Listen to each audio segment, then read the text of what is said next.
Hello everyone, and welcome to Techstrong TV. Today is Monday, March 6th, and I hope you're all having a wonderful day so far.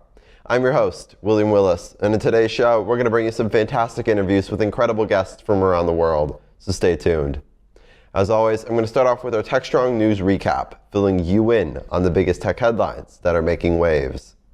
Then, we will head over to Allen, where he sits down with Shivaji Samdarsi, Chief Product Officer at Venafi, to talk about Venafi's TLS Protect for Kubernetes, which enables security and platform teams to easily manage cloud-native machine identities across all of an enterprise's multi-cloud and multi-cluster Kubernetes environments. Then, we'll air a session of the DevOps Experience 2022. In this session, Bob Walker, Technical Director at Octopus Deploy, will walk through realistic goals and approaches to deploying to production faster and setting your team up for the potential to build once and deploy anywhere. We then go to Bonnie, where she meets with Caitlin Abertoli, CEO of Buzz Solutions, to learn how AI and predictive analytics are being used to inspect power lines before dangerous flaws can wreak havoc. Next, we will air an episode of The Haunted Hacker. In this episode, Mike Jones and Greg Vandergast catch up and talk about new approaches to security and the state of the industry in the world in general. Then, Mitch speaks to Mike Lukides, Vice President of Emerging Technology Content at O'Reilly Media, to discuss the top developer trends and technology shifts outlined in the annual Technology Trends for 2023 report, which examines the most sought-after technology topics consumed by the 2.8 million users on the company's online learning platform. We will then air a session from Predict 2023.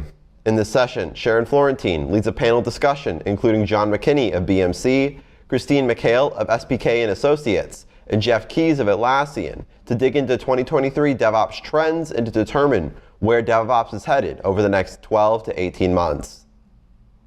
Then we will wrap up this broadcast with 2 episodes of View with Vizard. In the first episode, Mike Vizard interviews Go Cloud Careers CEO Mike Gibbs, as Mike explains why IT professionals will need to step up their game as almost every hands-on IT task gets automated by generative artificial intelligence platforms such as GTP3. Then, Mike interviews Saad Malik, CTO of Spectral Cloud, as Saad explains the evolution of K8 deployment and management in depth, as well as simplifying management points at scale to automate and accommodate diverse requirements from development teams in as-a-service manner. That's what we have coming up for you this episode of Techstrong TV. So without further ado, let's get the show started. Enjoy. SecurityBoulevard.com is the leading resource for news, analysis, and education on challenges facing the cybersecurity industry. SecurityBoulevard.com covers all aspects of cybersecurity, including data security, DevSecOps, cloud security, application security, network security, security threats, and more. SecurityBoulevard.com has the largest selection of security content, featuring breaking news, blog posts, podcasts, and more. Visit www.securityboulevard.com to learn more. SecurityBoulevard.com, home of Security Bloggers Network. Hi again, everyone. Here are the headlines for March 6th. First up, the White House has released a cybersecurity plan aimed at bolstering protections on critical sectors and holding software companies legally liable when their products do not meet basic standards. The plan promises to use all instruments of national power to preempt cyber attacks and lay the groundwork for better countering rising threats to government agencies, private industry, schools, and hospitals. The plan also seeks to impose clear limits on private sector data collection and put greater responsibility on software companies. This being said, the strategy's initiatives are likely to be met with resistance from businesses and Congress. This comes as state-sponsored cyber attacks have risen nearly 100% between 2019 and 2022, and the plan seeks to disrupt hostile cyber activity through defending forward by drawing on military, law enforcement, and diplomatic tools. Next, a group of 4 astronauts on the NASA and SpaceX's Crew 6 mission successfully reached the International Space Station on Friday, despite facing several problems along the way, including an issue with ignition fluid and one with docking hooks. The new crew is set to replace the current crew of 2 NASA astronauts, a Japanese astronaut and a Russian cosmonaut, who have been living on the station since October and will return to Earth next week aboard their own SpaceX capsule. During the crew's 6-month mission, they will oversee more than 200 different science and technology projects. In other news, the TV provider Dish Network has stated that it is still recovering from its most recent ransomware attack, which disrupted its operations, internet sites, and call centers. Although Dish TV was operational, many customers were unable to reach its service desks, access their accounts, or make payments. Dish has not yet disclosed the data that has been stolen by cybercriminals, and it is investigating whether or not customer data was compromised. This being said, though, Dish has over 20 million subscribers on all of its services. Dish has not yet provided a timeline for the full recovery of its services, and the company did not respond to inquiries about the perpetrators, the ransom demanded, or whether it paid the ransom. This comes as ransomware attacks have become more and more of a pressing global cybersecurity issue, hitting everything from hospitals to labor unions and to now TV providers. Next up, Ford has revealed the formation of a subsidiary named Latitude AI, which will lead its efforts to develop a hands-free driving system. Latitude AI, which will be led by several of Ford's C-level executives, will concentrate on advancing and leveraging Ford's Blue Cruise advanced driver assist system, which has already clocked up to 50 million miles of testing. The car maker recruited approximately 550 workers from Argo AI, which closed down after Ford withdrew its funding. Latitude AI will have engineering hubs in Dearborn, Michigan, Palo Alto, California, and a highway speed track test facility in Greenville, South Carolina, as Ford seeks to double down on autonomous driving. On Security Boulevard, we have an article that looks at Tenable's 2022 Threat Landscape Report. One of the major findings of the report was that the main way threat actors conducted cybersecurity attacks in 2022 was through known vulnerabilities. To learn more about the findings of this report, go to securityboulevard.com. On Digital CXO, we have an article on integrating digital twin technology into value stream management. Value stream management is on the rise, but not as many organizations are making use of digital twin technology to provide even more power to value streams. To learn how you can do this, go to digitalcxo.com. Finally, on DevOps.com, we have an article that looks at how Checkly has added a monitoring as code workflow capability to its SaaS platform to create synthetic tests for applications. Checkly has stated that the goal is to make it simpler for developers to fix issues as they become more pressing for ongoing management of its applications. To learn more, go to DevOps.com. And that's today's Techstrong News Recap. DevOps.com is the #1 online destination for DevOps education and community building. DevOps.com covers all aspects of DevOps, including DevOps best practices and tools, DevOps culture, DevSecOps, business impact, continuous testing, continuous delivery, and more. DevOps.com has the largest collection of original DevOps content, featuring breaking news, blog posts, podcasts, and more. Visit www.devops.com to learn more.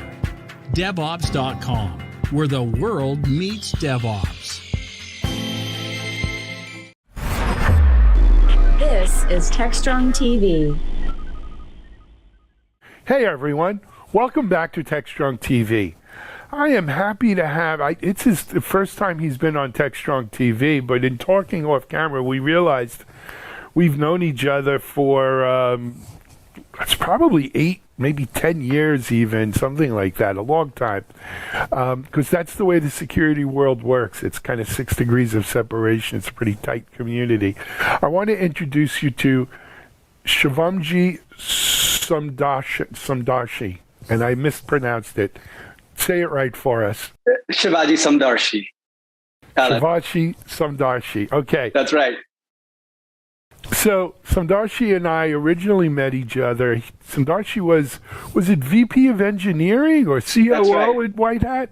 VP of Engineering at White Hat. White Hat Security, which of course was bought by NTT, and I'm not here to do a history lesson, but White Hat was one of the very first companies that brought pen testing as a service, if you will. With right to it made it popular for everyone to be able to do pen testing, and it was a kind of a watershed moment in the security world. But you're now at Venafi. Venafi is a company that I think most of our audience, maybe at least have heard the name. They've been around a while, leader in identity, especially machine identity, type of certificates and security. But I can't tell the story. Why don't you tell the story? Thanks, Alan. Yes. So just stepping back and, identity, I think all of us, that is inherent to who we are just as people. And so we understand identity very well, but we understand it as human identity, most of us, right? Mm-hmm. Everyone's kind of, making travel arrangements, logging into a travel site, using their identity, checking their email. So it's pervasive. We don't even necessarily think about it. But if you think about what's going on in the background and in the changes that have happened over the last 20 years, more and more machines more broadly, the definition of machine is actually quite broad. It isn't as you think about, physical hardware, virtual hardware, containers, services. These are all machines that act on our behalf to make our lives easier.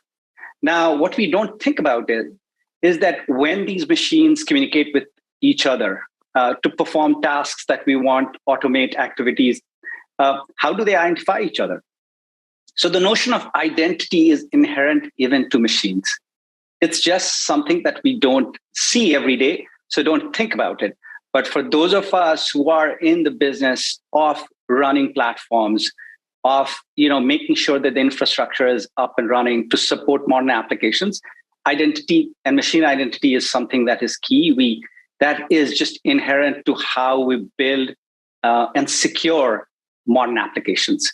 And so something that is not super visible, but machine identities are everywhere. And over the last 20 years, Alan, as all of us who've been in the industry realize that the proliferation of machines compared to, let's say, human beings, we think there are lots of human beings on Earth and, it's growing, our population is growing, but nearly not as fast as the number of machines are growing and the types of machines that are growing, which means machine identities, the numbers are just exploding. And just like we think about human identities and managing them and securing them, you've got to think about machine identities as well. That's why it's so important. And Venafi is a pioneer in the space from the early days of, at each epoch, you can think of infrastructure as modern at that point in time. And it keeps getting modernized. We've been present right from the day when this category did not exist and people didn't think about it as a category to now when it is pervasive and we are the category leaders, creators and leaders in the space. And, here is where we are now. It's a concept that exists and is, it's well deployed. Absolutely. Well, not only is it well deployed and it is a kind of, the sheer numbers of machine identity, dwarfs people, individuals' identity. And so when you're dealing with that, big a number, you have to do something about it, right? What was the number I saw recently? IoT devices by 2030, 55 billion or some number like that, right? A crazy number. And, what a lot of people, I think, don't realize is like in the world of cloud native, right? Where every single instance, every single container has its own unique identity, its own unique, it needs its own protection.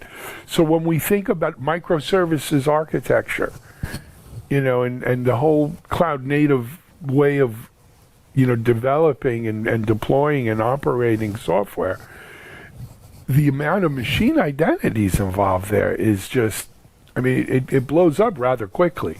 Very quickly. And that's the change that's happened over the last few years.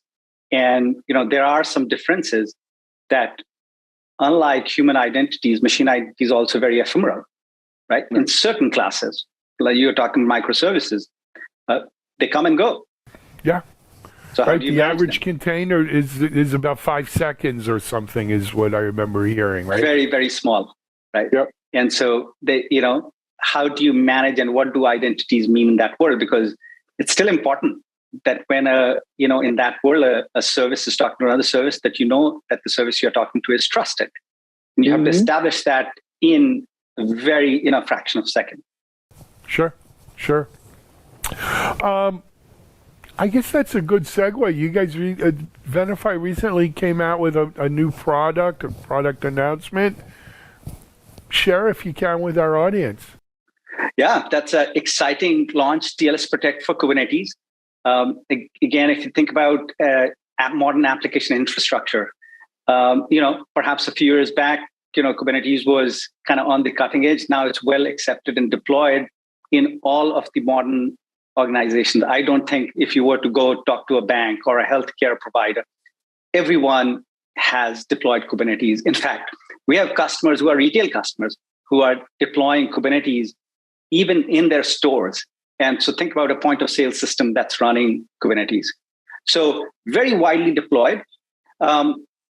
The offering that we've brought to the market is, if you think about the security persona within modern enterprises, they are responsible for the security posture of the organization. Historically, super comfortable with understanding load balancers, WAFs, VMs, and managing that, because that at one point in time was the modern infrastructure that supported the applications that drove the business. Well, the modern infrastructure has become more virtualized and has become containerized and is now moved on to Kubernetes. But typically, the audience that's standing up the Kubernetes platform is the platform engineering teams within these large organizations, and they're responsible for not just standing it up, but operating it, and also for its making sure that it's secure. The challenge for the current security personas within large enterprises is that they do not have visibility into machine identities in Kubernetes. So, we have some very large customers in finance, healthcare, and there what we see is the security personas have a good understanding of machine identities within the enterprise that I would say on classic infrastructure. But when it comes to Kubernetes and the modern application infrastructure, they don't have as good visibility or policy controls over that. So this offering is really about bridging the two worlds, making it super simple for the security audience to get visibility into the modern application infrastructure. At the same time, ensuring that the platform engineering teams can continue to comply with the security policies of the organization, get the applications out quickly without slowing down. So this offering kind of brings machine identity management to the Kubernetes world, connects the security audience with the modern application infrastructure.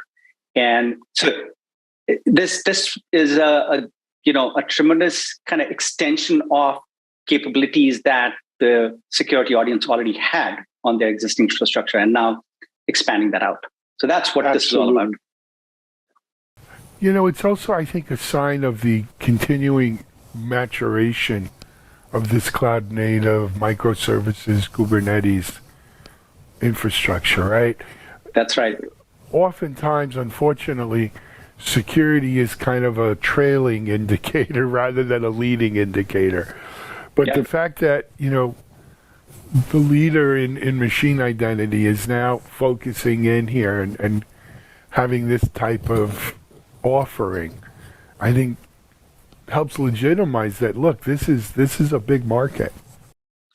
Absolutely. The way people are doing it now. Yep. And you've got to be, security cannot be an afterthought. All of us, I can bet you all our audiences here, have been affected by one breach or another at one time or another, right? And so this is not something that's an afterthought, cannot be. No, cannot be is right. So let me turn to business if I can. How is this package sold, offered by Venafi? How do people engage with it? So this is, at multiple levels. First, something that I should mention is it's built on a foundation called Cert Manager. So if you were to go to any platform engineering team, I can say that with a fair bit of confidence, because even in my previous life, when we were not at Venafi, in my previous life, when I was building an as-a-service modern platform at, let's say, White Hat Security, Cert Manager was one of the foundational elements for managing the lifecycle of certificates within a Kubernetes cluster, already well adopted, accepted. And that's the case today. It's open source. We are the creators and contributors of Cert Manager to CNCF. So now it's part of CNCF, and so well accepted as part of the Kubernetes standard architecture, if you will. Already present. Everyone's using it. Whether think about it or not, they're using it every day. It's in the open source realm, so it makes it very easy to adopt and use. So TLS Protect for Kubernetes is actually built on top of the capabilities that the open source Cert Manager already provides. So that's kind of the foundation that exists and is adopted already. So nothing that most platform engineering teams need to do, they're already using it. So what we've done is built an as-a-service set of capabilities that provide the security and the platform engineering teams the convenience to connect. They can have both visibility. The security teams can have visibility into issuance of certificates, and also can specify policies that comply with the enterprise security policies, and then connect basically Cert Manager with the set of capabilities on the cloud. And these are as a service capabilities that now you can connect them, get visibility into your cluster, and also provide policy controls over what certificates get issued in the cluster or on the ingress. So 2 components. One is Cert Manager, and then the other is the as-a-service components. So they consume it as a service is really the short answer on this, Alan. Excellent. And of course, they go to Venafi.com. You can go to Venafi.com and you can kind of try it out. And excellent. Yes. Now we've got that out of the way. We've been talking all morning with guests here today around RSA. Any plans for Venafi at RSA that you can share? Yes. So, we will be meeting, our customers and partners, on the sidelines of RSA. We will be, TLS Protect for Kubernetes is going to be actually key part of that conversation, because I think for most of our customers, prospects, they already know and understand what the value we provide for them broadly. This now extends our reach into modern application infrastructure. So this is going to be a big part of that conversation that we're going to have. I'm just thinking off the top of my head, but actually the week before RSA, I'm going to be in Amsterdam for KubeCon Cloud Native Con, which is, of course, the big conference for the whole Kubernetes and Cloud Native. I don't know if I don't remember seeing Venafi there in years before. If you're planning on being there, so the reason perhaps that you haven't seen it is that we acquired Cert Manager and the core kind of technologies through JetStack, and JetStack is So perhaps that's why it's not popped up. But you will see us visit the Cert Manager booth, and we are present. We have a fairly robust presence there. So yes, going forward, you'll likely see us as Venafi, but we've been present, but just under a different kind of name. Got it. Well, we will be doing live videos at both of those events. And then I guess it'll be next fall is KubeCon, Cloud Native Con in America. I think it's in Chicago. Come see us. Yeah. Well, come see us and we'll do a little video while we're there. It would be great to see you in person again at any of these shows. Absolutely. Yes. All right, my friend, it's fantastic to have you on here.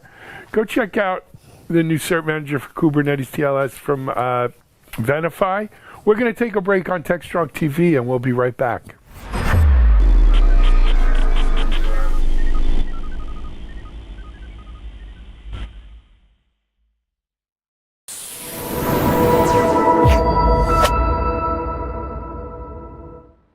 Thank you, everyone, for joining me today. My name is Bob Walker. I'm a technical director over at Octopus Deploy. And today I'd like to talk to you about setting realistic DevOps goals. Just a little bit about me before we go ahead and get started. I originally started off as a .NET developer way back in the early days of .NET 1.0 and 1X. And in fact, as you can see up there, my first job was converting ASP pages to ASP.NET web applications. Now, I've been very fortunate to work for a variety of companies, and I've encountered a variety of deployment philosophies. Some are very manual, and others are very automated. But I would say far and away, the worst was my 2 a.m. Saturday deployments. The big reason why is because they were very manual. But the unfortunate thing is that was actually written into the contract. That was the only time we could do an outage window. So as you can imagine, we weren't doing our deployments every week. We would do our deployments once a quarter, maybe once every couple months if we were being a little daring or anything along those lines. Ever since then, I've been really into automating deployments. Now, I've made a number of different mistakes. I've tried to automate the wrong thing. But I would say probably right around that 2 a.m. Saturday deployment, when I had to do those, I really started getting into that. Now, my specialty is database deployments and rollbacks, but I love talking about any sort of automation, DevOps, or anything along those lines. But those two topics specifically really get me excited, as well as setting realistic DevOps goals, which is exactly what we're going to be talking about today. So first up, we're going to talk about an unrealistic goal scenario and why it's unrealistic. Specifically, these are going to be something that I faced as a lead developer a few years ago. Thinking about some goal considerations and what you need to think about before you start picking off goals and start doing that type of work. And then finally, how to set realistic goals. Now, I'm going to pick on a surprising unrealistic goal because most folks probably think, no, we need to deploy to production every day. And I was in that camp as well. I wanted to deploy to production every day in the middle of the day with no downtime. I think that made a lot of sense to me. And I was gung-ho about it. I wanted to do it, put my blinders on. We're going to do this.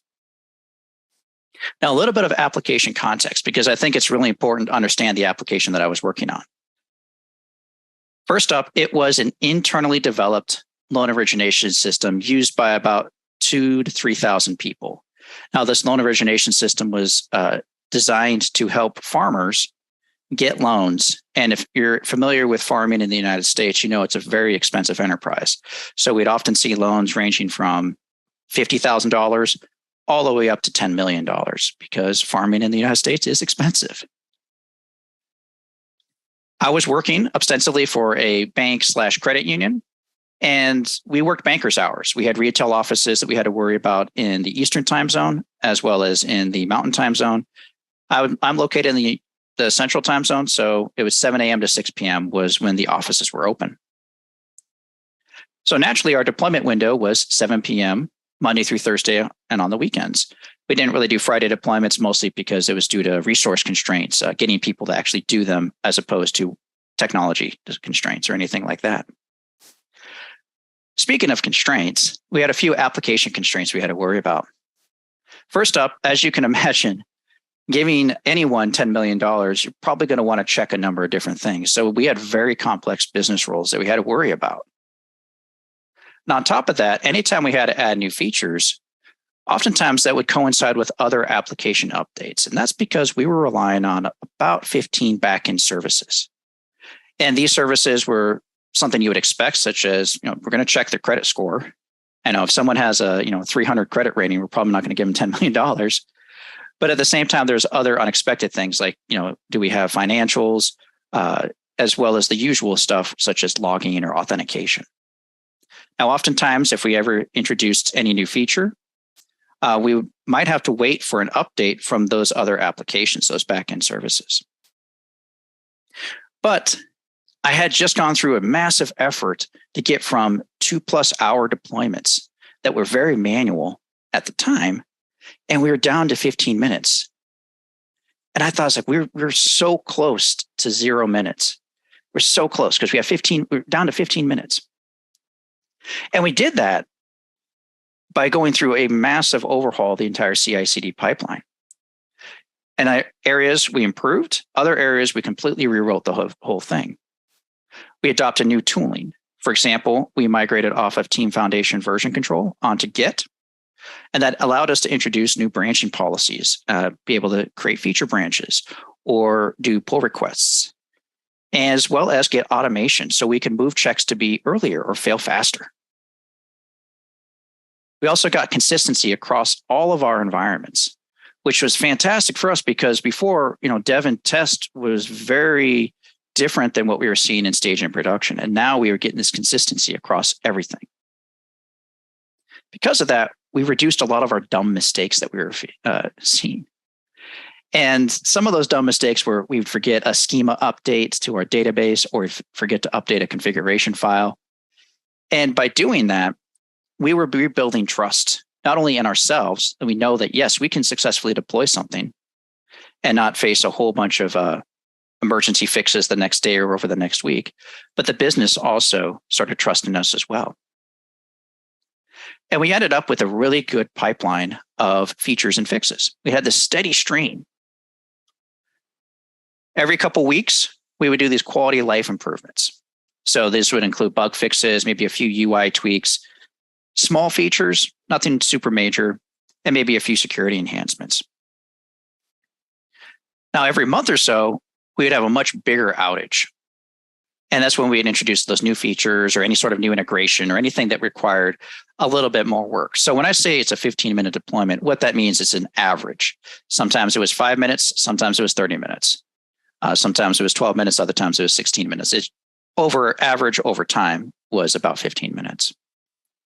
Now, because of that, we had the ability to do critical fixes relatively quickly with low risk. If necessary, we could deploy in the middle of the day. We would take that 5-minute outage window, but we would get the code out there and most people probably wouldn't even notice, especially since we'd probably do it over lunchtime. But as we researched this more and more, we started coming to the realization that we're going to have to make some pretty fundamental changes with how we deploy and how we develop. Because we might have to introduce certain deployment patterns that we haven't introduced ever before. Because we've always done these outage windows. What we were reducing was the outage window overall. But now we started thinking about, can we do blue-green or canary style deployments or having some sort of staging style deployment? And what that really boiled down to be was we wanted to run 2 versions of the application source code pointing to the same database. That was because our database was rather large and we were leveraging a relational database. So we started looking at, what kind of design patterns are out there. And this would also fundamentally change how we introduce change into our code base. We were looking at the expand and contract model, which, if you're not familiar with, is making small incremental changes to overall introduce a very complex change. For example, I want to move a column from table A to table B. The first deployment, I might update the code and add the column to table B. And that code update will write to both table A and table B, as well as read from table A and table B. Then I might have another deployment where I introduce my migration path to get the final data pushed over there. And then I'd have another deployment where I would remove all code referencing table A. And then finally, I would delete the column out of table A. So multiple deployments. So that would change completely how we did any sort of how we actually developed code. The other thing we're looking at was, why don't we leverage feature flags, which we did at times. But what we were finding is oftentimes we'd have a lot more if-then statements, as well as we'd have to think about, okay, how does the UI react? How does the code react when the feature flag is both disabled as well as enabled? So we'd also have to worry about a whole new suite of automation and testing. So what we were facing was basically the same amount of effort and resources to go from 15 minutes to 0 downtime as it took to go from 120 minutes down to 15 minutes. The one thing I wasn't considering, and outside of all of these additional code changes and how we're going to change our deployment patterns, was our user base. Because oftentimes they're the reason our application exists. And really it's the person's capacity to absorb changes. So if you're adding a new feature, especially if it's an internally developed application, there's going to be a lot of training because it could be extremely complex. And I'll get into what that training might look like in just a second. But if you're making any sort of UI changes, you're also moving cheese. And if you're not familiar with that, ostensibly what it means is how I did something yesterday is not how I'm going to do something today. There's also going to be this change of expected behaviors.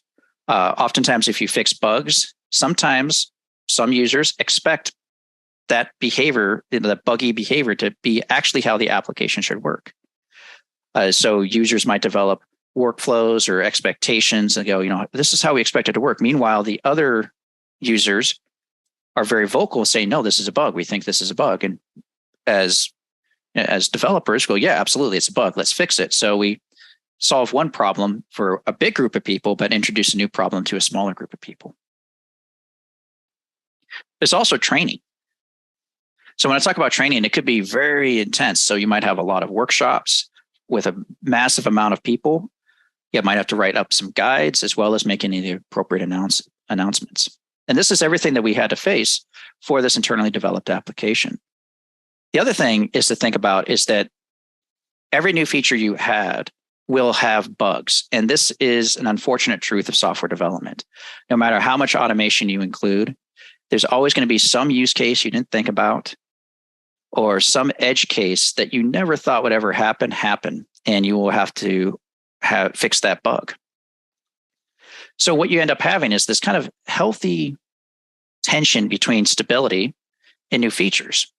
And oftentimes users, they prefer that stability, especially in the middle of the day when they're trying to get work done, or towards the end of the month if they're trying to close a number of different deals. So the question that I was asked was, what problem are you trying to solve? And clearly our users didn't want this. And there was a pretty big investment in time that we have to worry about. And unfortunately, my answer was, I just don't want to deploy at 7 p.m. anymore. I kind of want to just deploy in the middle of the workday and make my life so much better and make the developers so much easier, lives so much better, as well as the operations folks. And that really didn't fly. So let's talk through some goal considerations. Now, there's two big buckets, and we've kind of been talking about them, which is going to be both the user impact and the technical impact. The user impact is going to be dependent upon the application that you're developing. What kind of traffic do you get per day, and what is the user base? Now, from a technical point of view, you have to worry about things like your regulations and company policies, as well as your architecture and the existing tooling. And I kind of want to dive into each of these 6 different items, just so you have a better understanding of what I'm talking about. Now, in terms of application types, it's important to note that not all applications are created equal. I was working on an internal application, but there are public-facing applications. And so there are things like e-commerce websites or homepages.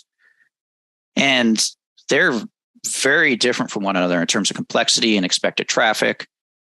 And on top of that, you also have to worry about things like what I like to call Rambo services. And the reason why I call them Rambo services is because they can never fail. They always have to succeed. And these are things like your logging service or your authentication service or the configuration service. These are services that all of the other applications are built on top of. You might have an internal application with, your own custom business rules that you have to worry about. Or it might be a business to business or SaaS application where you're providing software to another company, or its cousin where it's more isolated and you might be hosting the software on the company's servers. Now, in terms of daily traffic, that also has a pretty big impact on any sort of goal considerations. Because if it's a public-facing website, you might have a situation where you get millions of visitors all day, every day, 365 days a year. Or it might be a little bit more regional and you might have 18 hours a day, but it's typically business days, Monday through Friday, excluding any holidays. If it's business to business, if it's isolated, you might only get 1,000 visitors during normal working hours for that particular region. Or if it's shared infrastructure, you might have a situation where you get hundreds upon hundreds of thousands of visitors for 20 hours a day, roughly every day, except for holidays. On top of that, you also have to worry about critical events.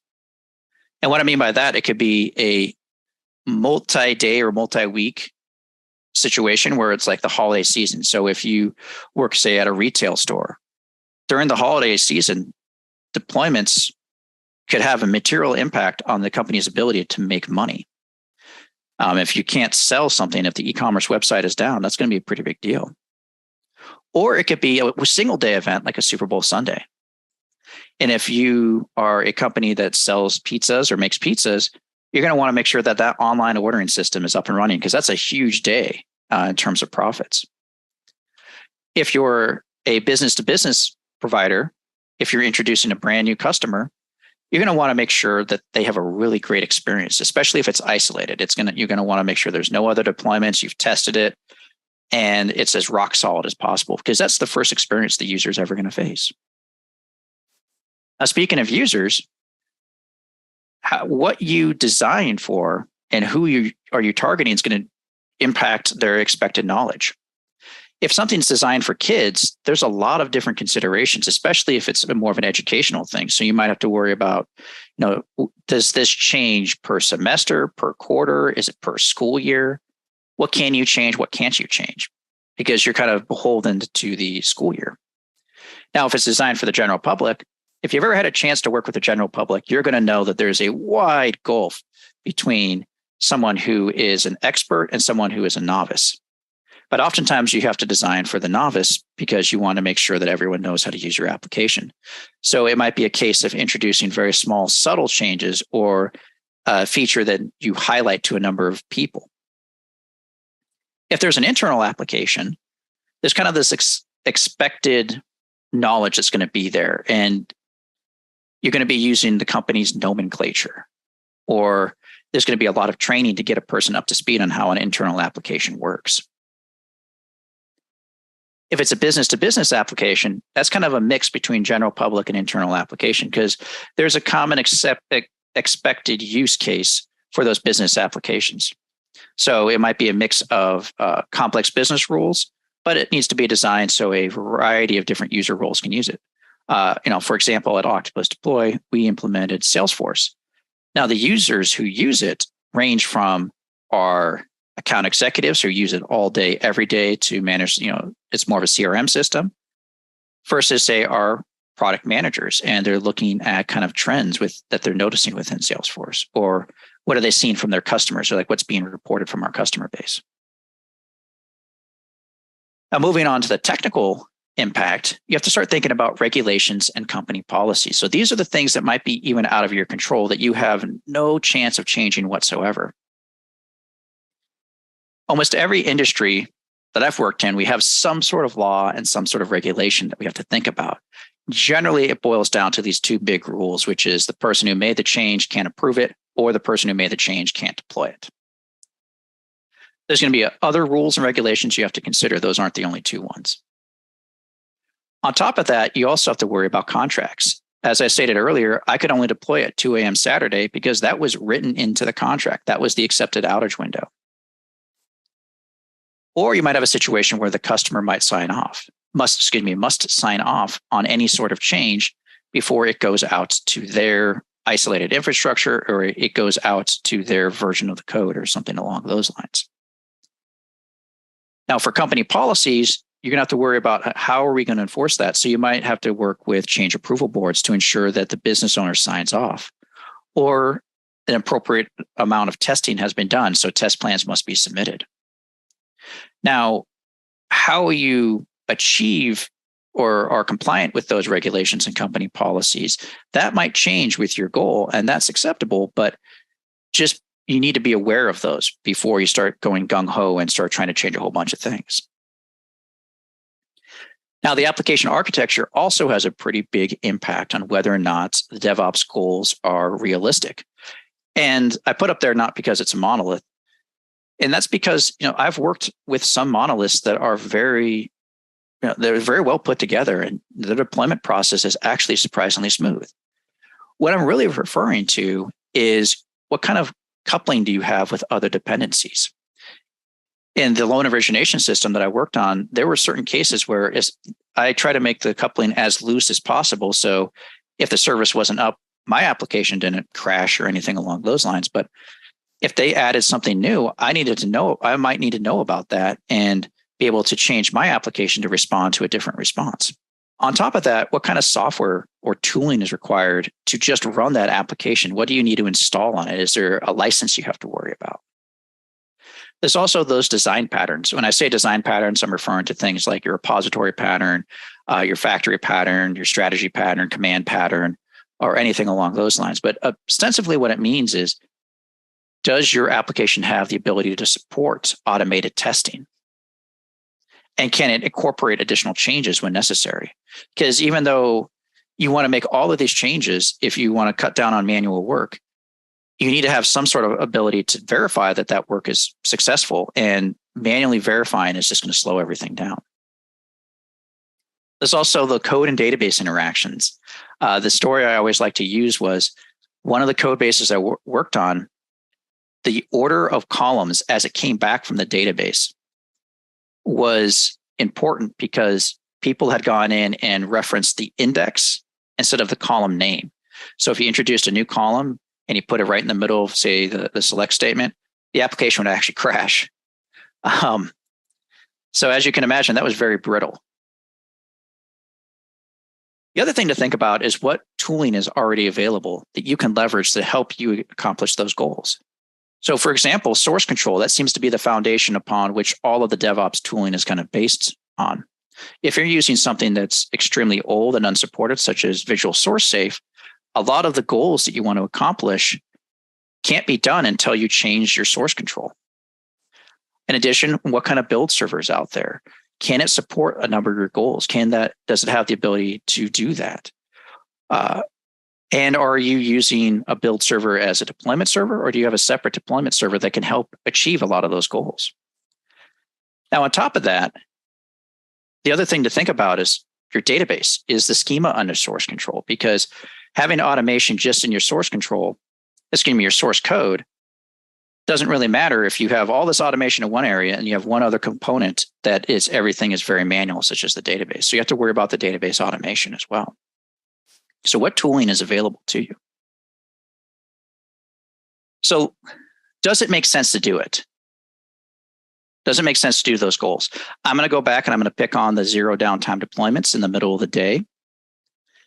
And there are cases in which, yes, absolutely 100%, it makes total sense to do it. If you're a public-facing application with millions of visitors all day, every day, you're going to have to be able to solve for that. There's no other way around it, because you need to be able to deploy and have a really great experience for your users.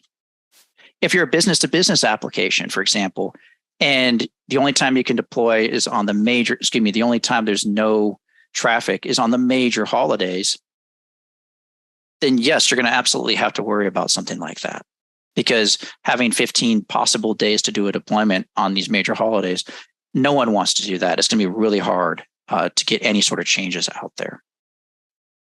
Those Rambo services that can never fail. Yeah, 100%, absolutely. You need to have a mechanism to solve for that. Even if they're internal services, they are the foundation on which every other application is built. Now, when it comes to no, if you have a business-to-business application and you're deploying to, say, customer's infrastructure or a copy of, you're hosting the infrastructure, but it's isolated, or you require sign-off before a new version, probably doesn't make a whole lot of sense. It might make more sense to wait until they're not using the instance, maybe during their off hours, to do the deployment or during some sort of maintenance window. Or if you have an internal application or business-to-business application, it requires a lot of training because of all the complex features, it might not make sense to do it in the middle of the day when someone's trying to work. If there's a very clear and reasonable after-hours outage window, for example, my case, 7 p.m., that was pretty reasonable, or 6 a.m., 6:30 a.m., it's going to be really hard to justify, especially if it's almost every day when you have that outage window.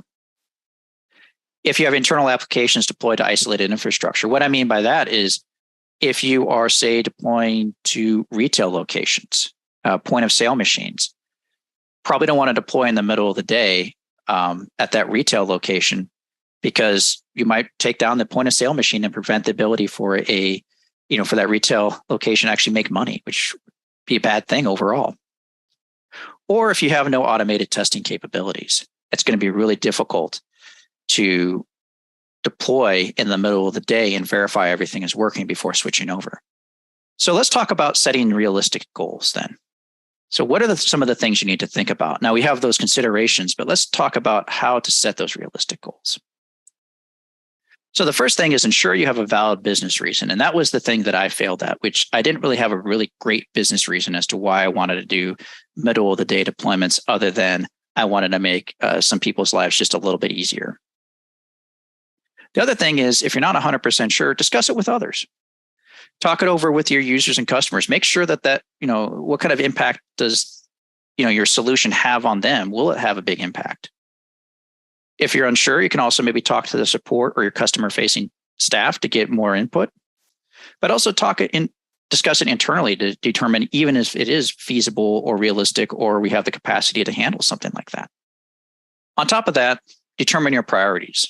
Don't try to do something where hey, we're going to do blue-green deployments, but you have all these manual processes in place. You don't have any sort of automation. You're still using poor visual source safe. It doesn't make a lot of sense to start off with, the absolute extreme. Have very clear, realistic priorities that make a lot of sense. And again, discuss it with others to determine what those priorities should be, because I could probably give you a number of my own internal priorities of what I think is important, but again, it's going to be very different depending on your situation. Set those done requirements. When should you walk away? When have you reached an appropriate stopping point? And then reevaluate those done requirements periodically. So imagine a situation where you said, we want to automate our deployments to go from 2 hours down to 15 minutes. That's going to be our goal. And you do a whole bunch of work. You introduce a lot of automation. You change a number of different things in your CI/CD pipeline. But the best that you can do is 20 minutes or 25 minutes. That's really good. That's a huge win. And if you realize that to get from the 25 minutes down to 15 minutes doesn't require a massive amount of effort, it's going to require a complete change in how you do things, then it might be time to walk away and maybe work on something else that's a bit more important, that has a higher priority at that point. So let's talk through a couple of other examples, because I've kind of picked on the deploy in the middle of the day a little bit too much. So a good business reason might be, hey, we want to be able to deploy bug fixes more frequently. But the problem is everyone works on the main branch because, say, we're using a non-distributed source control system such as Git. And creating branches is very resource intensive. The build servers don't support that, any number of different things. And we often have half-finished work intermingled with finished work. And it's difficult to kind of come up with a good stopping point saying, yes, we have reached a stable state and we're ready to go. So the solution might be switch to a distributed source control system such as Git. Now, the user impact is going to be none. They really don't care how you store your source control. But the technical impact is going to be quite big because you have to worry about new tooling. What kind of training do you have to go through? Do you have to introduce any new build server changes? What kind of other policies do you need to have? Another example of a realistic goal is maybe you want to prevent users from accessing the application during the deployment window. Because during that deployment window, what you're seeing is that deployments are causing errors and bug reports and all kinds of other problems on top of that. And so maybe the solution is, instead of blue-green style deployments, maybe redirect all users to a maintenance landing page during that outage window or that deployment window. Now, the user impact is that maintenance or outage windows or deployment windows, they occur off hours. So it should be minimal impact to them. In fact, it's going to be a benefit because they're not going to walk in on a deployment and start causing all kinds of errors or issuing bug reports saying, hey, this isn't working. And you go, yeah, I know, I haven't finished my work yet. So it's probably going to be a benefit to them as well. Now, from a technical impact, you're going to have to worry about needing to create landing pages or have a process to update your load balancers to redirect all traffic to those landing pages, but still have the capability for internal users to access the system to verify it.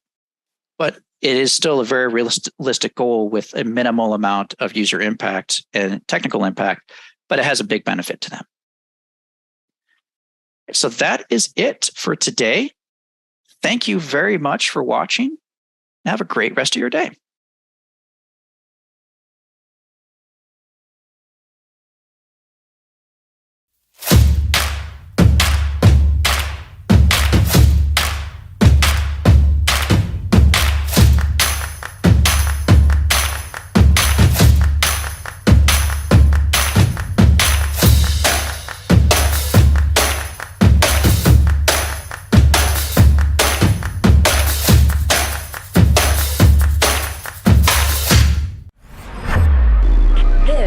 Techstrong TV. Welcome to Techstrong TV. I'm sustainability contributor Bonnie Schneider. Well, climate change has led to an increase in wildfire size and frequency. How can these devastating events that often destroy integral power lines be better detected through improved technology?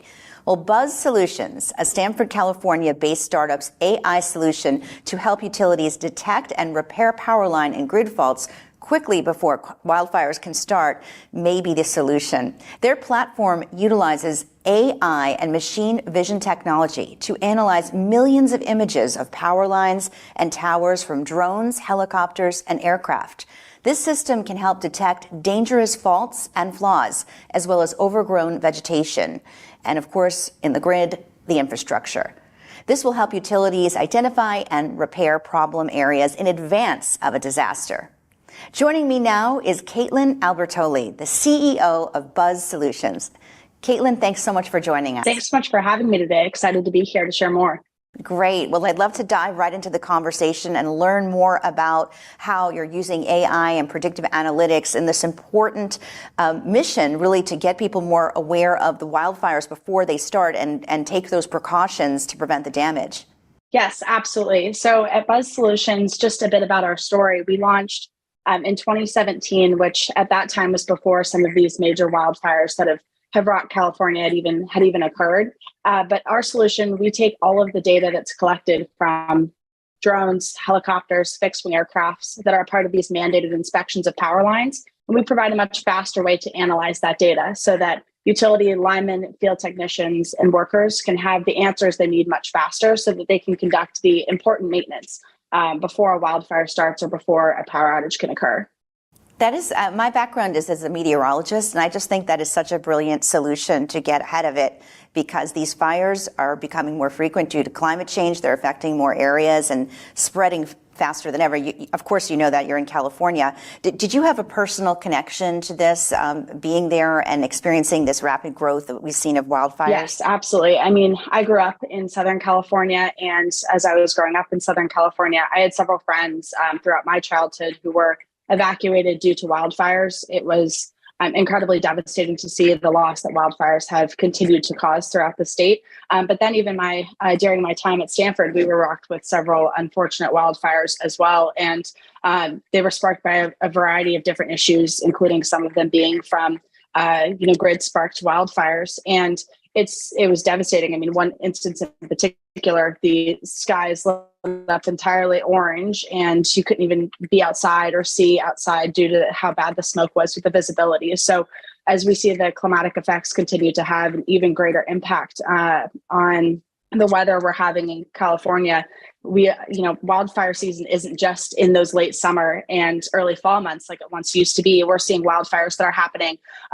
throughout the year. We were even impacted with one here in Southern California last May. And you would never have thought it was so close to the ocean in an area that, does get some rain, but still it can happen at any time. And so we just have to be more vigilant, especially with our critical infrastructure, which is aging. It's now more important than ever to take serious notice of some of those issues. That's a great point, but I'm really wondering how you made the connection to focus on AI and drone technology for power utility companies. This is an extremely innovative concept, so what led you to it?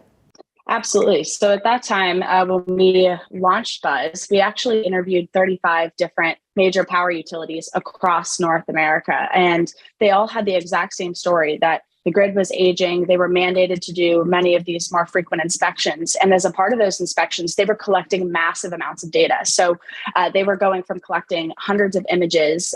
They used to have linemen walking underneath the lines, looking up with binoculars, or they were collecting imagery that was from high zoomed out helicopters. But now with the technology such as drones and high zoom, high resolution cameras on helicopters, they are collecting tens of thousands and millions of images on an annual basis.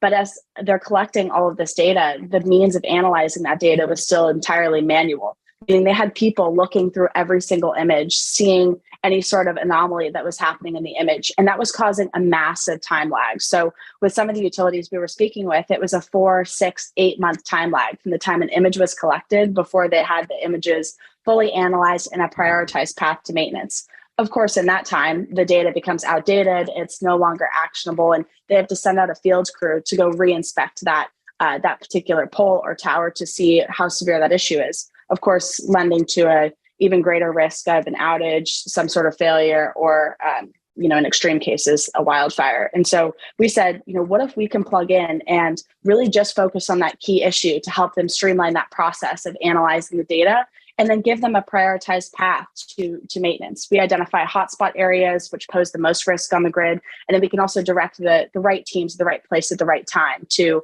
reduce risk, save time, and also save massive costs as a part of the inspection process.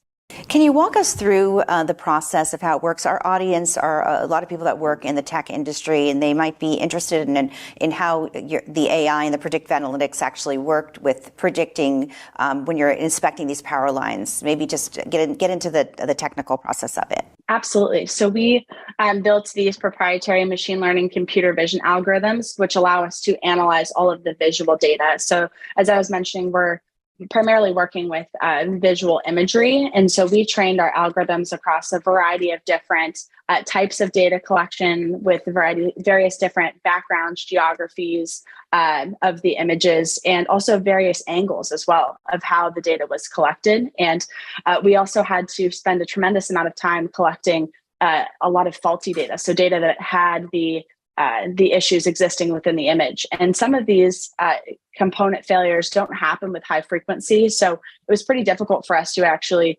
collect enough data to train a successful algorithm. So then we trained our algorithms across a variety of different anomalies. Our computer vision algorithms right now are detecting 28 different types of, as we call them, failure modes, or different types of anomalies. And that list continues to grow. With our AI, we're detecting various types of components. So we're doing things like insulator damages, conductor damages, any sort of structural damages like rusting or pole rot, some of the major components that you see fail along the grid infrastructure. And that's where the artificial intelligence has become quite valuable, because at scale, the AI continues to learn and improve and become even more accurate. And so it's been a great learning system that continues to bring even greater value at scale. You mentioned a little bit about the process and developing. What were some of the challenges that you faced in developing this technology? The data is incredibly proprietary in the space. Of course, we're dealing with critical infrastructure, so this data has to be handled with great care. And being able to get access to this data has been a very challenging process, particularly in the early days. And so we were fortunate to work with several entities. We worked with several utilities, and then we also worked with research organizations like EPRI, which is the Electric Power Research Institute, to gain access to these proprietary data sets. So that was definitely one of the biggest challenges. The second one I would say is, as I was mentioning before, some of these failure modes don't occur with high frequency for different utilities, but they can be, very severe issues that a utility must detect, such as, a rusted C-hook or any sort of smaller component like a cotter pin, which is missing or loose. Those are very fine, minute types of anomalies. But in order to train a successful algorithm, we have to have that faulty data to be able to successfully train it. And so it took us a good deal of time to be able to collect that very data. So I would say that those are some of the two of the biggest challenges. But the third is, data is not standardized in the way it's collected in this space as well. And so you have data that's being collected from various types of drones, helicopters, camera sensors, angles, backgrounds. And so being able to train an algorithm that successfully performed across all of these various scenarios was really important to the industry. And so that took us a great deal of time. But it took us about 1.5 years to overcome some of those challenges for us to successfully, build out the technology. And what has been the feedback that you've gotten from these power companies, maybe even some of the people that are working there that can actually use the information that you're providing? What kind of feedback have you received? That we're able to provide them huge time savings and make their jobs much easier and more efficient. One of the values of bringing drones into the equation is it helps keep those linemen and field technicians on the ground in a much safer, it's much safer for them to actually perform that inspection work. And so being able to then analyze that data seamlessly so that they can identify critical issues before they become a sparking issue or before they're at their most severe point also reduces the risk in their jobs as well. So the fact that we're able to provide them huge efficiency and time savings, we're able to provide the utility on the business side, cost savings as well as a part of their inspections. And then lastly, the big risk reduction has been one that's been a value for the boots on the ground teams as well as the business units. And it's been a win for those across the board. That's great. And do you find that the interest in this concept that you're doing is people want to know, well, wait a minute, if we can do this with power utility companies that are already gathering this data, there can be other applications. So I'm just wondering if what you're looking towards with the future, where you can even apply this specific proprietary technology or develop something similar for another industry. Yes, it's a great question. Our vision is to, as we say, safeguard the world's energy infrastructure. Our goal is to work far beyond just the power infrastructure, although as we've seen, that's been the biggest burning need is the utility space first off. But we see our technology applicable in many other parts of infrastructure inspections. So we're actively working on some of those now, and we're excited to be bringing those to the market here and be able to share a bit more about it here pretty soon. That's great. And a lot of entrepreneurs are looking into some of these hot areas like AI and drone technology to develop some big idea. And you did it, and you created a successful concept. Do you have any advice for anyone that's watching that's thinking about, well, I'd like to do something like that as well? What we found is that we listened closely to the customers' needs and really what they were saying their biggest pain points were. And I think that's been so valuable for us as we continue to grow and we, innovate and continue to progress our company, our vision, and as we're growing our offerings in the space, keeping closely the mind on what the customer needs at the forefront has been something that's worked well for us. And I always say, you want to tackle a new issue or tackle a space, get out there and start talking to people, because they're the people that are boots on the ground doing this job day in and day out. They're going to be the ones that can provide some really good feedback on what their biggest challenges are and what they would like to see, which would improve their day-to-day operations. And once you hear that story time and time again, for us, it became really clear that we needed to do something to really, we had a solution that we could bring to this market. And so it's if you find that other need somewhere else, take a chance with it and really see what can come of it, because it can be a really exciting journey. Absolutely. Caitlin Albertoni, CEO of Buzz Solutions, thank you so much for joining us on Techstrong TV with your really incredible story and how you're really on the front lines fighting these problems that we're seeing with wildfires as a result of climate change and coming up with really innovative solutions. Thank you so much for joining us. Thanks so much for having me. Really appreciate it. All right. Well, stay with us. We have a lot more on Techstrong TV coming up.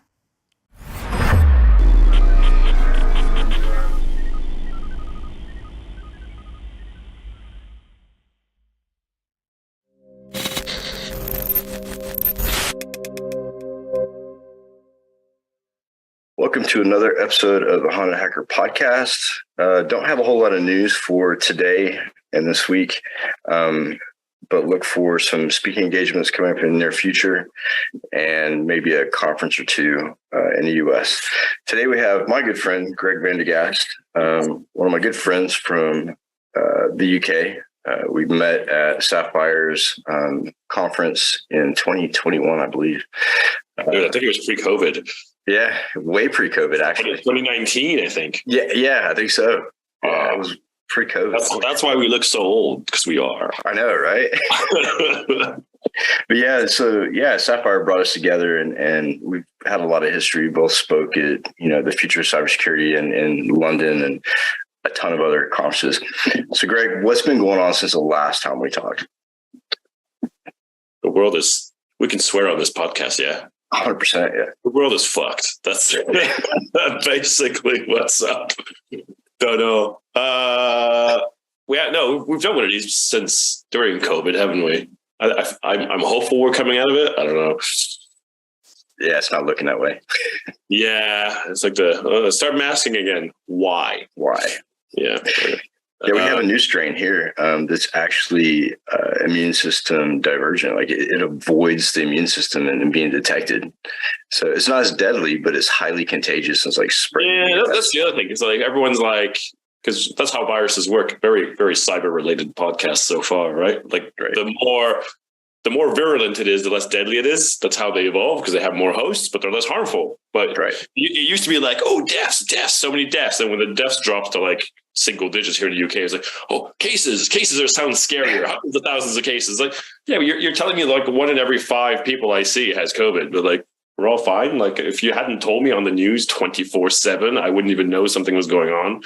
Exactly. So, yeah, and then they tried the whole monkeypox thing too. Like, that was kind of crazy for a bit, and it started in the UK, right? Or something, right? It's like, oh, heavens forbid, like 2 people out of 65 million got the mumps. Right. Woo, let's all lock down again. It's always something that they've got to distract from what's really going on. So, what are you doing now? Where are you living? What kind of work are you doing? I'm still in Manchester. You know, I've started like it's funny because we talk about, you're saying about talking. I think I'm doing more public speaking now than actual security work. I think that the whole security industry is another thing that's totally foobarred. I really like. Did you see Jen Easterly, director of CISA? She made this announcement, like I think last week, maybe even it was last week, talking about how like what we're doing is totally unsustainable. Like, we can't keep building infrastructure and products and solutions that's just full of bugs, and then expect, I like the way she put this, like security people, but also consumers to just deal with it. You know, like you can't, especially like now where we're becoming more and more dependent on this stuff, where we're like, I talk to like young people, especially. I'm that old grumpy guy. I'm Clint Eastwood in Gran Torino. Yeah, right.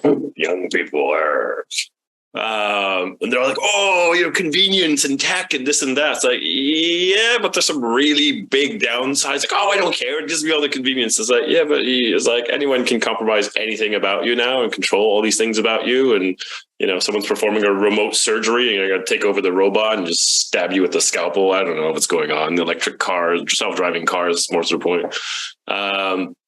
So it's becoming a real societal problem. And I've been, like I'm not into all the hip pen testing and SOC sit in a dark room with a bunch of screens monitoring stuff. I'm more like, let's build stuff right. Let's talk to people. Let's work out what a good state should be like. Let's engage the business and the stakeholders. And I've been starting to call it now a quality-based approach.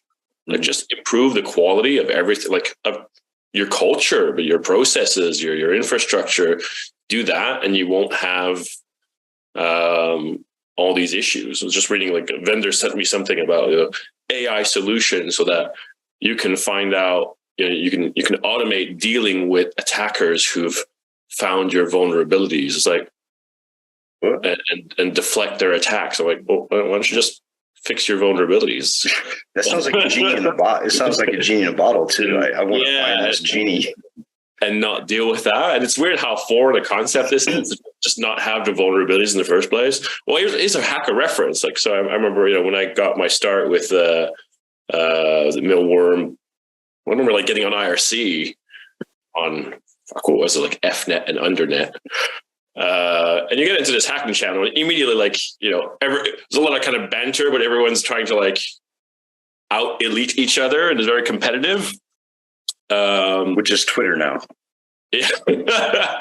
Yeah. Except on IRC, if they were smarter than you, then your hard drive would start formatting itself 30 seconds later because they broke into your box and started wiping it out, which happened to me once. And that was back when hard drives made noise and LEDs flashed. We're so old. Yeah, we are old. And, and I'm looking at all the security technologies available today. And this was dial up back then, dial up your IP address directly on the internet. You didn't have a home router. There was no NAT translation. You didn't have a home firewall. There was no EDR. There was not even antivirus, like absolutely nothing. We had no SIEM. Secured it by, well, I'm going to build my box over here with the cable unplugged with my floppy disks. And then I'm going to recompile some libraries because I know there's some vulnerabilities in there. And then I'm going to install all the patches and all the updates and harden it and make sure only like the strictest protocols are in place and disable any unnecessary services. I didn't have any actual security technologies on it. It was just built properly and hardened properly. Right. We totally skip that step nowadays. It's like, oh, just throw more shit on top of it. And it's like, well, yeah, we'll address that later. Ultimately, and that's, I try to explain these things to people. Everything is built on these layers, and like you can be running the best EDR platform in the world. If someone's compromised your OS and it's not reporting the actions of the file system to the EDR, you're not going to see shit. Or better yet, I've seen to where attackers attack the EDR because they've already gotten onto the system and manually shut the shit off. Oh, yeah. I spoke to a former Mossad guy a couple of years ago when they had targets. Like sometimes they take it down to the individual. Like they know who's working there. They know who the really clever, good SOC analysts are. So they'll actually set up a bunch of fake alerts for a while, keep him on a 16-hour shift, him or her, and they know that the next day he won't be at work. That's awesome. People don't realize, and it's like if I have a fully hardened system, like it doesn't matter what CVE, if it's not vulnerable to anything, it doesn't matter how many billions of attacks you throw at it, nothing will do anything. So yeah, I'm trying to like educate people on how to do that. And it's like, I did a post today, and there's a lot of resistance like within security. It's like, hey, you could spend, instead of spending 10 million a year on security, you could spend 2 million, have half the head count, and have much more security, which is fantastic for a business. But, most security people are like, well, no, because that means I'll be a lot less important and have less cash to splash around, and vendors will wine and dine me a lot less because my budget's smaller. I won't be as important. Yeah. So, well, are you here to do a job? Like, we claim to be like the firefighters and the policemen of the internet, but really we're the politicians at this point. we 100%. just want money and privilege. So it's hard to do that. And I think one of my mistakes, I've been reading a lot of like sales and marketing books. One of my mistakes of the last few years is just trying to change everything, and it's futile. So I'm just going to go, but there are some people out there who really give a shit. And I'm just going to aim for that. Like, I think I'm going to say 0.1%. I'm going to aim for that 0.1% who actually wants to do the right thing, is willing to listen, understands, hey, there's a lot of business benefits, it's quality. You're not just eliminating security defects, you're eliminating defects full stop. There's less waste, it's more easy to sustain. There's other stuff that goes in your favor. And just, I'm going to try to drive that wedge. I mean, think about like back in the day, we used to order like gateway computers, and they would come in a box, and everything was already the box. Though, can we just talk installed? About yeah, the big cow box. Yeah, with the cow spots. Yeah. So you get that; it was already installed, and like Windows 95 was cranking. So literally, people would just automatically take that computer and plug it in and dial into the internet. Can you imagine the amount of vulnerabilities that we would get in that nice little pretty box every time we got a computer? And we still get that, but people are like, for some reason, they have like this false sense of security, like, well, but because it came from the manufacturer, I should be good. Yeah, it's funny because I remember, I've not seen them recently, but I remember stats like, your average unupdated Windows machine lasted, I've heard like sub 1 minute claims of how long it was before it was compromised. So yeah, but yeah, it was just not. But the funny thing is, we see it with. I can understand, when you're selling shipping a computer, right? And it's probably not as bad today because you are at home, you're behind your router, you're behind your NAT, your firewall. You can go, before you do anything else, before you start downloading shit, download the updates, patch, and then you should be all right. But when you see it with SaaS services, so, well, I don't own or control any of this, but the company is not updating its own stuff. It's like you walk into you hear terms like legacy about old companies. It's like, no, I've walked into 6-year-old startups and their servers are 6 years out of date. Yeah. Or they've been poorly engineered and architected from day one. So they've never been able to update them. It's like, well, yeah, we have customers now, so we can't afford downtime anymore. It's like, yeah. It reminds me of the USMCI network that the military built. Pro Systems went in and did this whole refresh for the Navy and Marine Corps, where they deployed all these new computers and servers. But what was funny was they would always reach end of life before they would finish the deployment, and it would be redeploying again. So it was the most genius orchestrated contract I've ever seen because they were constantly getting paid. Yeah. But again, like that network, I mean, how solid was that network, to be honest? It was pretty shady. 'Cause I feel like we need, like at some point, we need to start caring more about sustainability and society than making a buck. Because unfortunately, we live in that culture. You know, how many companies that you see, it's just like, oh, pump out a product, don't care if it's maintainable, don't care if it's secure, don't care if our customers get screwed over, pump up the value, IPO as quickly as possible. And then before the IPO or before they sell the company, they'll fire half their critical staff to like improve the EBITDA ratio. It's like, oh, look how few staff we have. Like, by the way, everything's going to fall apart in 6 months without these people. You know, you think like a business used to be like forever, but now people are just like, they have their exit strategy before they start the business. Exactly. And not only that, but as employees too, like people used to work in companies for like 50 years and get watches for, 25 years service. I don't think any of that still exists. I think that, what I tell people coming into industry and really into the job force is that everybody is self-employed, pretty much. Like there is no loyalty back and forth pretty much anymore.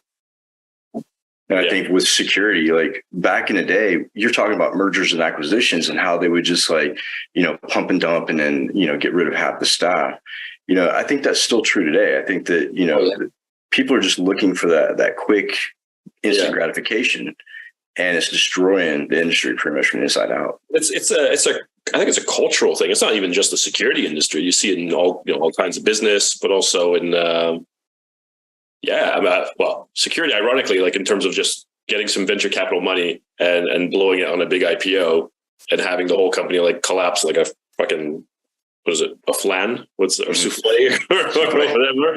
That's quite common as well. Right. So I just kind of don't know. I don't want to do the rat race. I don't want to be just perpetuating the firefighting. There's so much money to be made in firefighting. It's like, right. Hey, do I want to do this?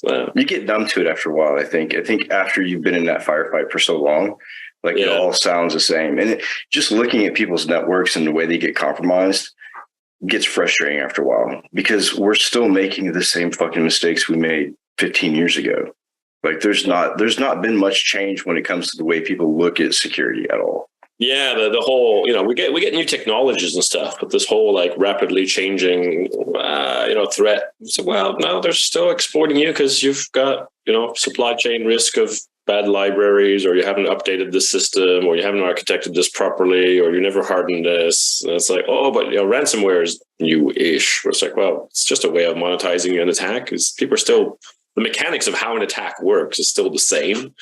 And if it's, Dave or Bob or Doris from marketing that clicks on an email and that gets your entire like multinational corporation completely owns, like something was not right in Doris's access privileges the hardening of your servers. Clearly there was a chain of events there that allowed something to happen. When we have a whole industry that is based upon taking advantage of your vulnerabilities and extorting money from you, to me, that says that industry has a fucking problem. Because even the thieves are like, oh shit, we can monetize this. These people are idiots. I mean, that's their mindset, and they're still doing it. We're making it so easy. I don't know if you've ever saw my presentation. Well, I've used the slides in a few presentations, and it's basically the slide. And it's got these two graphs, and they're really simple. They both have like a black line and a blue line, and the first one is like a line going up. And a line going up, linear fashion, slightly faster. And especially here in the UK, I saw like on this graph, we have the gun ownership rate per capita in the US and the murder rate per capita in the US. Both are going up. One's going up faster than the other, but there's a clear kind of correlation there. Mm-hmm. The audience just starts laughing. Yeah, stupid Americans, obviously. And then I show them this other graph where it's like a line going up and another line going down. And I'm like, well, this is the investment in cybersecurity and the resulting impact on the number of breaches that we have. And they're like, well, yeah, that's us. That's why we do our job. Yeah. And then I'm telling them, slight problem. I switch the graphs. Right. They're spending more and more money and things are getting worse and worse and worse. And turns out people don't like to mug people with guns. Exactly. I mean, that's a thing, right? Yeah. But we tell ourselves, that, we're the protectors and you must spend more and more. 20 years ago, companies spent like 1% to 2% of IT budget on security. Now it's like 12 and creeping towards 15%. Mm-hmm. And it's worse than ever. It's like, well, it's not sustainable. You can't ask a business to keep doing that. Right. And we've taken the manual process out of it, right? So a lot of the things that we did manually and had to understand in order to complete, to create that defensive posture, that shit's gone away. Now we're relying on devices and software to do all that for us. Yeah. So they're extracting the human part of it, and they're thinking that all this automation is going to fix every problem. We have a solution for ransomware. I actually heard someone say that they had anti-ransomware appliance that would keep you safe from any ransomware. And I'm thinking, that's not really the problem. The problem is what you do after you get breached. Why are you even getting breached to begin with? These things can work in a very kind of academic specific scenario, but in the real world, they never quite work.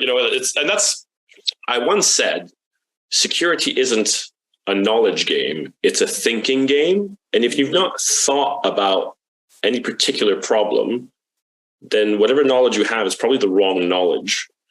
Because you can have a significant data breach because of how your sales team processes something in Salesforce, or how your accounting department shifts data around. And most security teams will have absolutely no clue how those departments operate and never look into it. And no appliance that you plug into a server rack is ever going to figure it out. Right. Perfect example. I was at a company in oil and gas, and someone in accounts payable had got an email from a client saying, "Hey, I want to change my banking information. This is where we need to start depositing the money. This is, and it looked legit, except for maybe the domain name. But anyway, so that went through in accounting.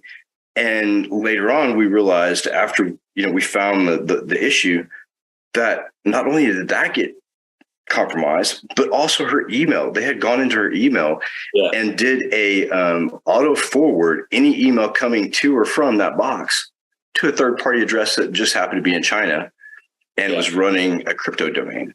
And it's like, you never really know what another department's doing because of the fact that we have this idea that, security is a negative impact on the company. So they kind of separate themselves. Yeah. Because all they think about is audit and am I going to pass shit this year? Yeah. So they try to protect themselves. But that whole culture has got to go. And I've always said that. I feel like a very similar example, same thing, but they'd compromise their inbox. So they were forwarding anything that had the word invoice in it. But they were also, I forget what it was exactly. It was about 3-4 years ago now. But basically, they had compromised the mailbox. So anything that she sent that had the word invoice with it, it automatically got deleted. And then they scooped it out of the deleted folder and answered to it, yes, it's a valid email. Yes, we did send this. So if ever she questioned it, they would reply. So again, business process, go out of band, that kind of stuff. But yeah, people don't look at, like, you have to look at business processes. And a lot of those are like IT business processes, but there's stuff outside there. Right. What was it, like the casino that was compromised because the IP-based thermometer in the fish or something. Yeah. You have to get into this procurement process. You have to do all that stuff, and nothing's going to beat human interaction. And I think you need an understanding of business. Like, you need to understand how a marketing department works, how advertising works, how HR works, how accounting works, finance, to have an idea like, well, what are normal business processes and how do we do them? So I can actually go through them and figure out what the risks are. And then define those processes so that it causes few issues as possible. So you don't have, I like to say, I mean, it's an exaggeration, but I think your ideal number of SOC analysts is however many it takes to find each issue once. Because it's well, why did we have this issue? Okay, fix that business process so it never happens again. And sometimes you fix a problem and you, without knowing it, you've actually fixed a whole bunch of other problems that you never detected, but you fix the thing that spawned or would have spawned them. One of the big things one of the things I find too is post-pandemic, we don't only have to worry about business process, but also everybody in the family, because they're on the same network. Yeah, that shit creeps me out. People, I don't think they put enough thought to that. And if people really knew how many residential customers on ISPs get breached every day, there's a reason why that number is not broadcast daily. Oh, it's crazy. Because it's astronomical. Because look at the shit that we buy, like surveillance cameras and IP cameras. that have built-in credentials that we don't even know about. Yeah. You know?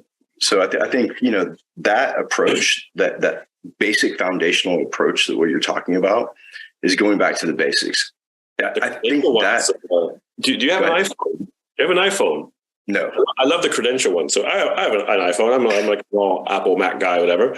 And you have this feature. I forget where it is in here, but you have in your accounts, and it's got suggestions on. I guess they go to have I been pwned or whatever, and they see like which of your passwords that you have stored in your browser on here, which is hundreds for most people, right, are at risk or have been compromised.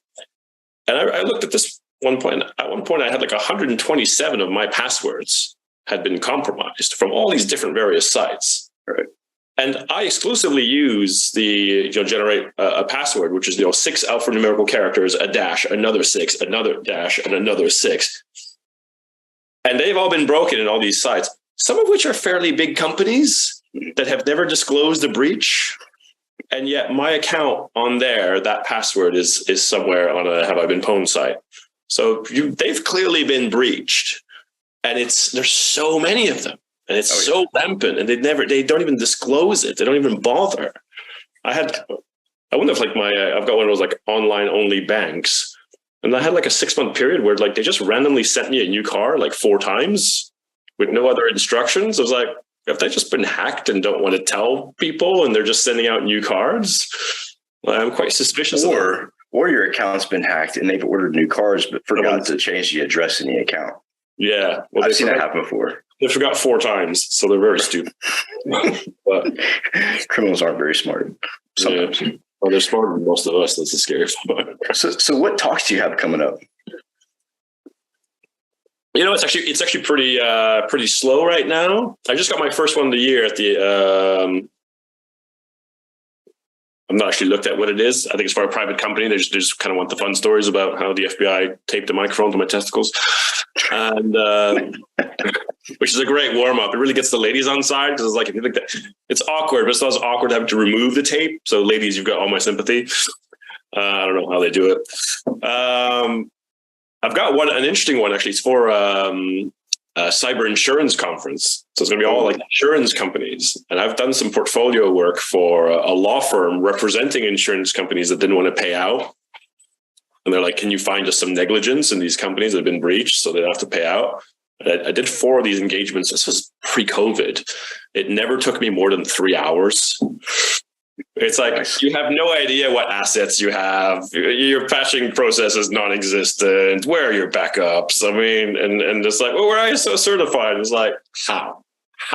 The level of but for, whether it's like M&As or venture capital or like insurance companies or auditors, whether it be like NIST or ISO, clearly this is bullshit. Right. Like if you're letting them choose the sample systems to look at and they're just giving you a printout and it's taking them 2 weeks to come up with it, they're not managing their shit. No, at all. Give me a second, log in, here it is, It's a fire drill. Yeah, exactly. It should be like, if I can't see my environment now and show it to you, I don't have control of my environment. No. And what I find really strange is how these cyber insurance companies stay in business, because to be honest, we've done a shit ton of incident response at the company that I work for on ransomware. And not once has any of our clients had to pay a ransom. Yeah. So it's like, what are these other companies doing that they're not able to dig their shit out of ransom without having to pay somebody? So you've been able to basically do the recovery without the keys. Without the keys. Yep. Yeah. I'm going to guess most people aren't as qualified as you are. Well, a lot of it has to do with backups. Like, why are people not backing up their shit? Loads of people are like, oh yeah, we have backups. When did you test the backup? That's like, no. I heard one brilliant. I did a call with Pure Storage late last year, and his name there, he was quite cool actually. And he was talking about this back in the day. Shit, what was it? This company, there was a bank next door and an agreement with the bank to put all the backup tapes in the vault. and they had a major incident. They had to do a full backup. Turns out the locks on the door of the vault are magnetic. Oh, man. Say goodbye to your data. Totally degaussed everything. Yeah. Nice. Yeah, brilliant.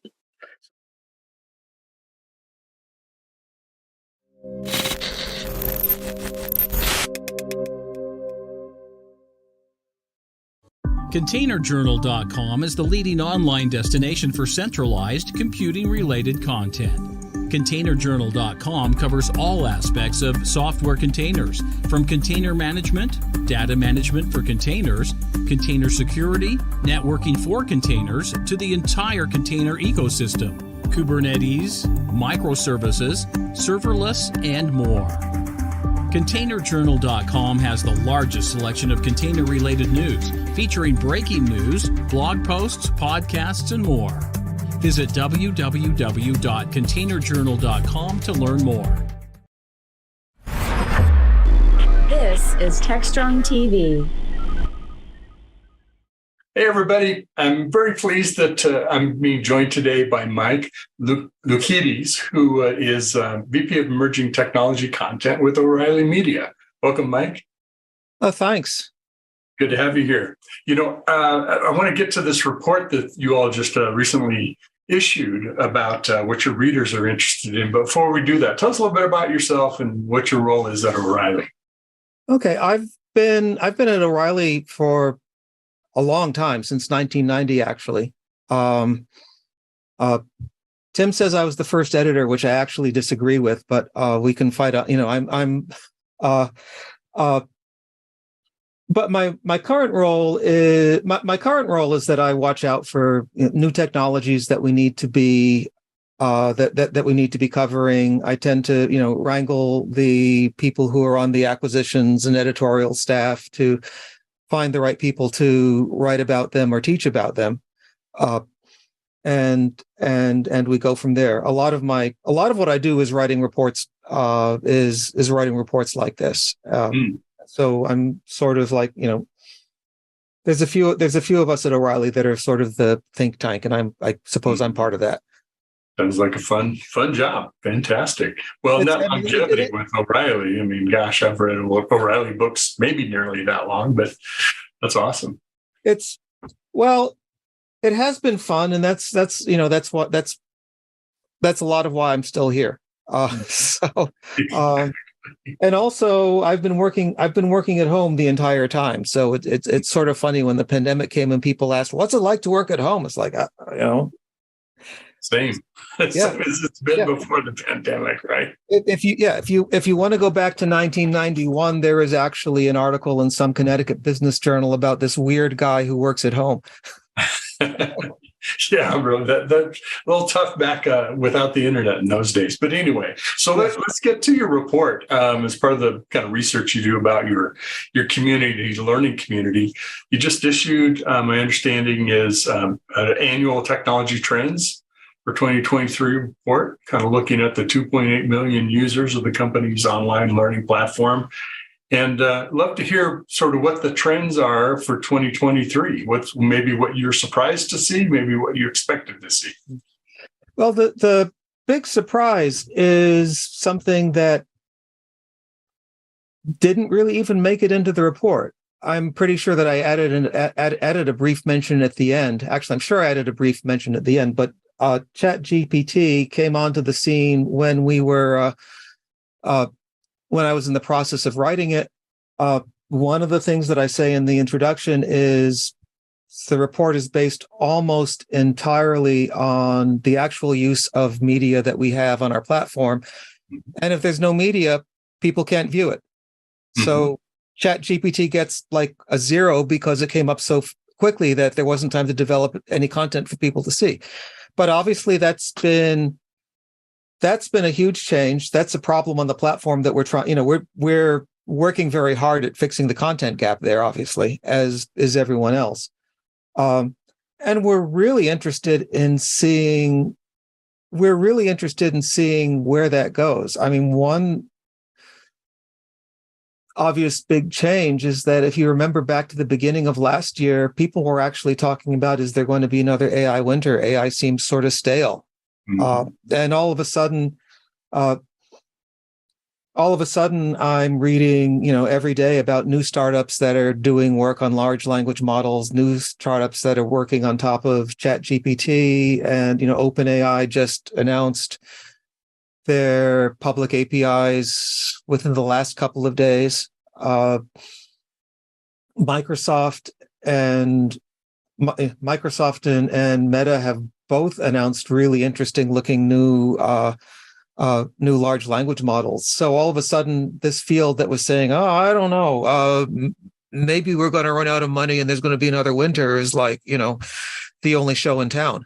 It's kind of like, and I've been working on AI since the 80s, actually, Lisp and Prolog and those good things. But it seemed like machine learning really kind of brought it up to the bubble, and that resurgence of interest in AI. But like you said, it kind of seemed like the newness or the hotness of that topic wasn't nearly what we've been resurgence through generative AI, and now also a lot of talk about NLP and image processing and new languages, new models, et cetera, building out, enlarging the model that are driving things like generative AI. It's amazing how that, like I said, 3 months ago, we were barely talking about this, and now it's everything. Yeah. 3 months ago, I suppose I wasn't entirely fair. Stable Diffusion and I'm blanking on the name, but the Midjourney and the other generative art things were sort of priming the pump and got people thinking, yeah, there's something here that's really uncanny. Now we actually have. I mean, I think this is fascinating. For a company like ours, it's both For a company like ours, it's both an incredible opportunity and maybe an incredible threat. We have people like Matt Welch, who was one of our earliest authors. He wrote a book on Linux back in the 90s when he was a grad student. It was a startup called Fixie.ai, and he recently gave a speech for the ACM where he said computer science is over. Programming is over. Programming is a bad idea. Programming hasn't changed in meaningful ways since the 60s. And I remember actually there's a brilliant little piece by Alan Kay on Quora, which basically says the problem with programming is like this is the shoemaker's children have the worst shoes. We make great tools for everybody else, but our own tools that we use are horrible. And so Matt is saying that his startup wants to re-envision programming to where, the engineers write the specification, iron out the specification, figure out how to test it. And the code is all written by some much more advanced version of ChatGPT or Copilot or what have you. Mm-hmm. No, I've heard similar discussions too, just building off the embedded base or existing base of open source code and other sources. I agree with you. I agree with that statement to a degree, because you jump into whatever modern language. Python is what I use a lot today, and it's still a lot of housekeeping, a lot of stuff that I'm like, geez, do we still have to do all this stuff? I thought we could make that easier. Hopefully we're going to make that easier. Yeah, I mean, I do a lot of programming in Python these days too, and it's like some of it I like, some of it is a whole lot better than in college. Actually, the college I went to was rather weird. They taught everybody PL1, but I was programming in BASIC and some other, actually assembly language when I was in high school. But it's like you go to Python and you're editing an Emacs or whatever, and you're still writing virtual punch cards. Yeah, setting up classes, setting up, connections to whatever APIs, bringing in packages, anyway, it's still a lot of the same things, just in a new form. Yeah. And you kind of wonder, why do we keep doing that to ourselves? So I want to make sure we get to the report. What in the report was interesting to you that either, stand out as what people are interested in today beyond the generative AI? and maybe any other surprises in the report. Well, one surprise was that the use of content about the major cloud providers was down, and that's actually, for me, that's a real puzzle. Why is it down? People have talked about cloud repatriation, but if you look at the cloud providers, they actually make it pretty difficult to get your stuff out. So my guess is that if people are actually trying to get themselves out of, AWS or Google Cloud or Azure, they're going to be hitting the books. They're going to be coming out of our platform to say, coming to our platform to say, how do we do it? They haven't made this easy. So I don't think that's the reason. I do think that there is, despite having written reports about surveys that we did that where almost everybody says that their company is using the cloud, I've always had the sneaking suspicion that we were still at the beginning of adoption. And I think we're at maybe the 20 to 25% where people are comfortable with it, and they don't say, okay, I need a course on AWS quite so much. Content about cloud architecture and more general cloud issues was starting to come to the fore. And I also think that people are realizing that there aren't any pure cloud architectures. Everything is, everything is going to be multi-cloud, hybrid cloud, whatever you want to call it.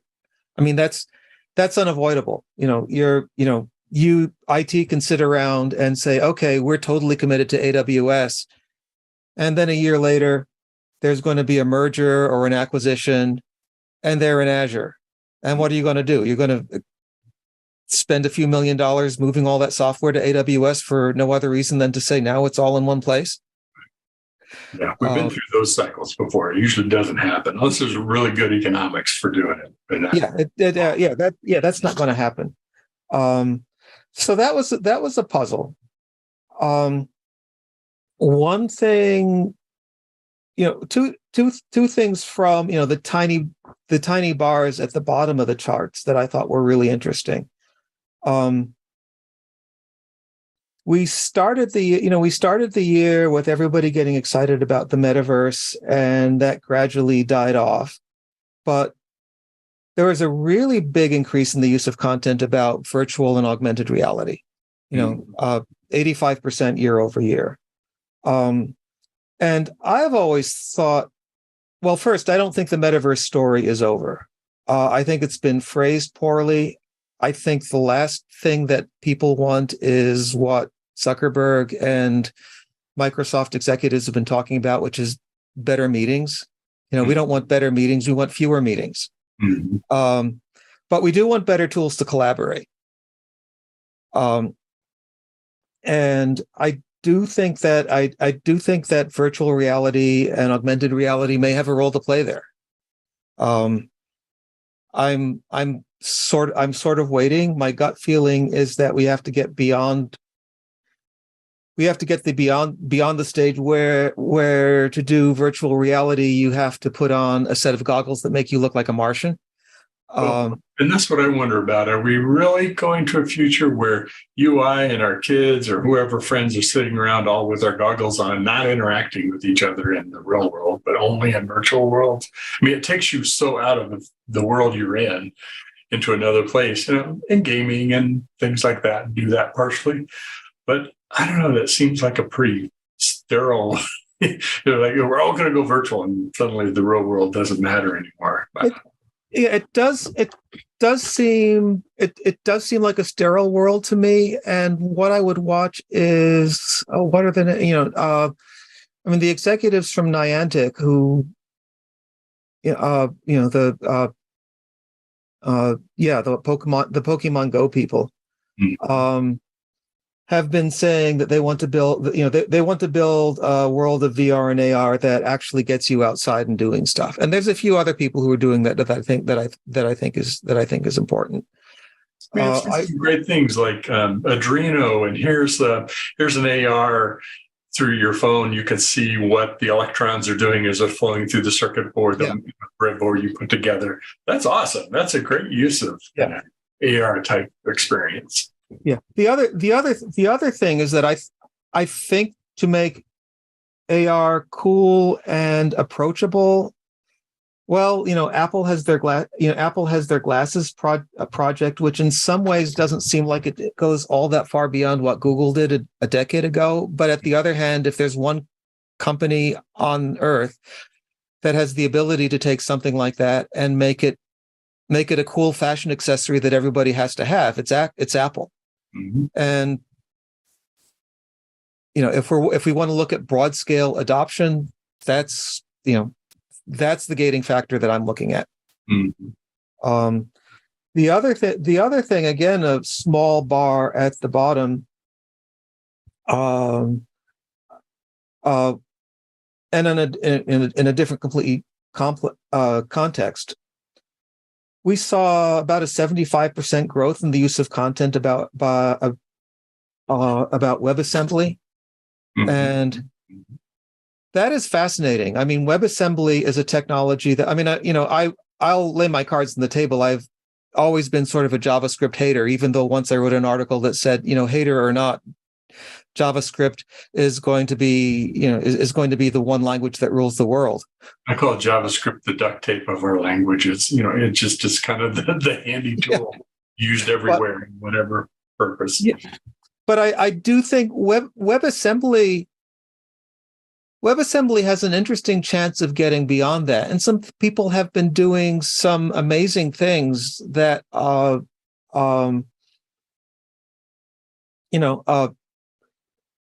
been doing some amazing things like I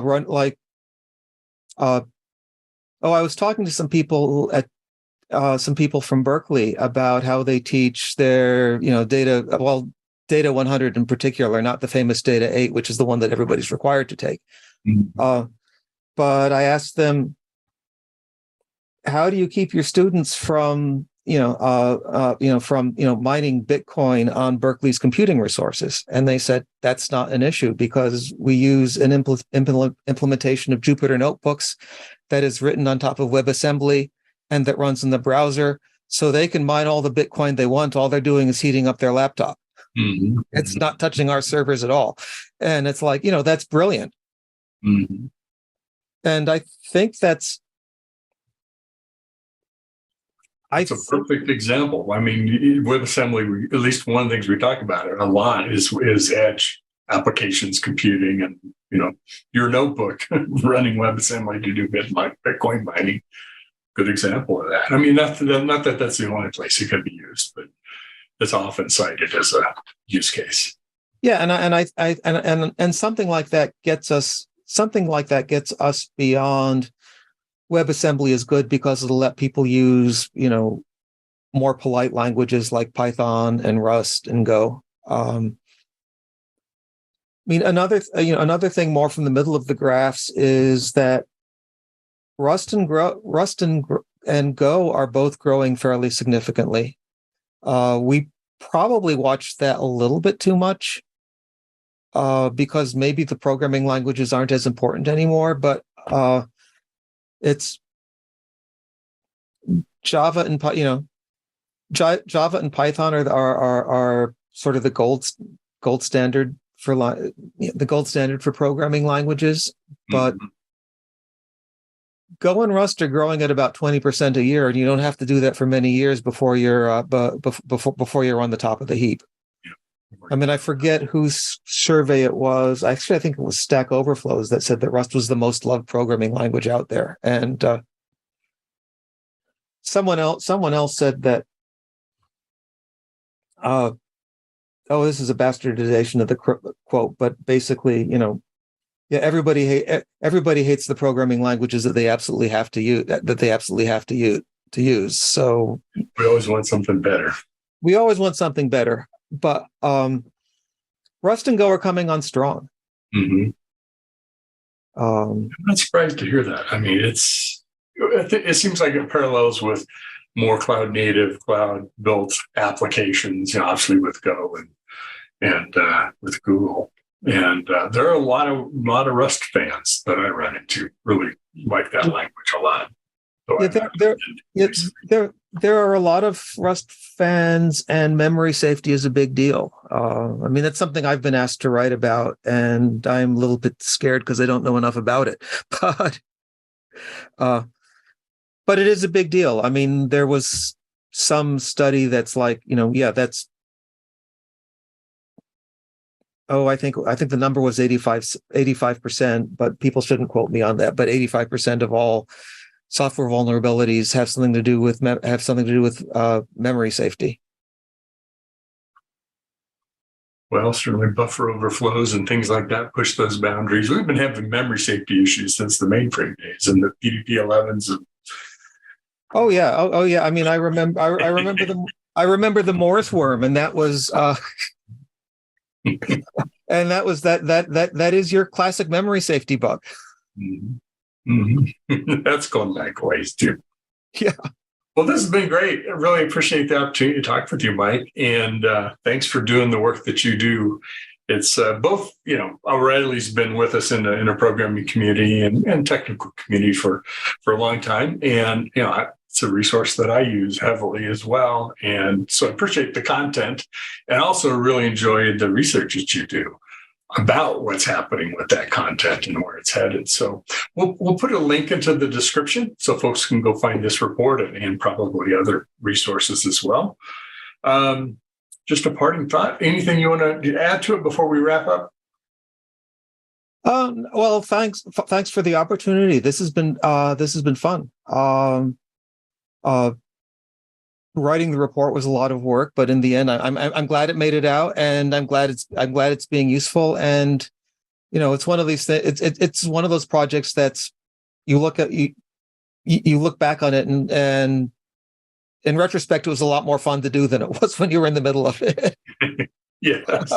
Labor of love, I think they call those things. Like, yeah, okay, it was a little tough getting through it, but man, I really like the end product. So yeah, I can go that way. Yeah, I think we had a number of good stories, and that we and that we did a good job of telling them. So yeah. Fantastic. Well, we'll put the link into the description. Thank you again.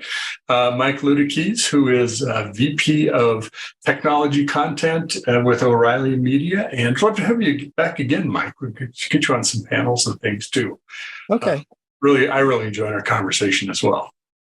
Okay, well, thanks. I enjoyed being here.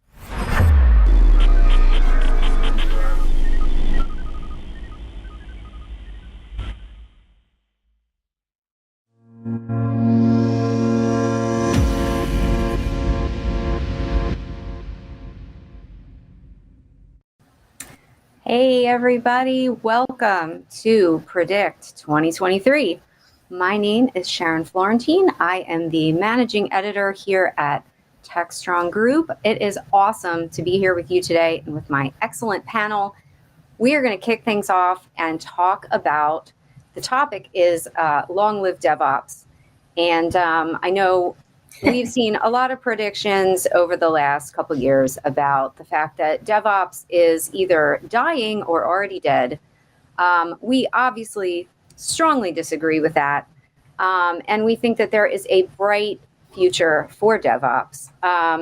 So we're going to dig into a little bit about that today, where we think DevOps is going, a little bit about where it's been, whether or not it's been able to fulfill the promises that it has made and that people have made about it. That's just a little teaser. But before we really get into it, I just want to say thank you to my awesome panel for being here today. I think I've got the best panel of the day, but that's just me. With me today are Chris McHale, who's the co-founder and CEO of SPK and Associates, John McKenney, SVP and GM of Intelligent Z Optimization and Transformation at BMC, and Jeff Keyes, Director of Product Marketing at Atlassian. Welcome, folks. If you want to take a minute or so and introduce yourselves, and then we will kick things off. Chris, you want to go first? Sure, yes. As Sharon mentioned, I'm co-founder and CEO of SPK and Associates. We're located in the San Jose area, Silicon Valley area, and we have been really all about automation and IT or technology really to support product development, specifically these days software. And so we're evangelists for DevOps. Awesome. Love it. John, want to go next? Yeah, thank you, Sharon. Sure. And as you said, I am the general manager for BMC Software's Intelligent Z Optimization and Transformation Business Units, also known as our mainframe business. And what I thought was funny, Sharon, you said, is DevOps dead? I've been in the mainframe business for a few years, and I've heard, is the mainframe dead? Look, the mainframe's not dead, DevOps isn't dead, and it's not going to be dead in the next 20 to 30 years. So looking forward to the conversation here today. Awesome. All right, Jeff, you're up. Awesome. So I'm the product marketing director for our enterprise agility solutions at Atlassian. But what you really don't know is that I started off as a developer, lived the life of making all the mistakes, feel like I got kicked out of that, was an architect, product manager. It's funny as I've seen, and been faced with the problems of how do you deliver value faster, look at my own mistakes in the journey. The fundamental tenets of DevOps and, integrated product teams at the ultimate end of it are still there. No one's ever said, gosh, we need to deliver value slower and less reliably and with less trust to our customers ever. It's not, no one's ever said that. And that is the fundamental tenet of where DevOps comes in. Awesome. All right. So one of the big promises that DevOps made, or that DevOps was supposed to deliver on, is that it was going to break down those silos between dev and ops, right? DevOps. Do you think that it has made good on those promises? I mean, are the silos gone now? Why or why not? You're grinning, Jeff, so I'm going to go right back to you.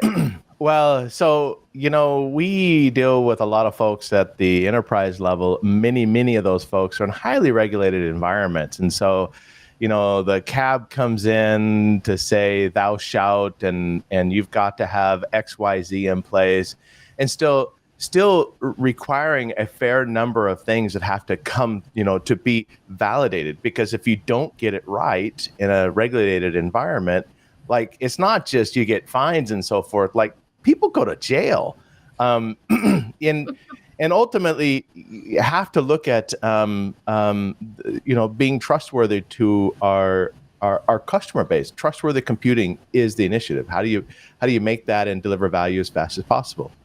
DevOps is not dead. It's going to help us forward. It's making progress, but running into some of the cultural and logistical aspects.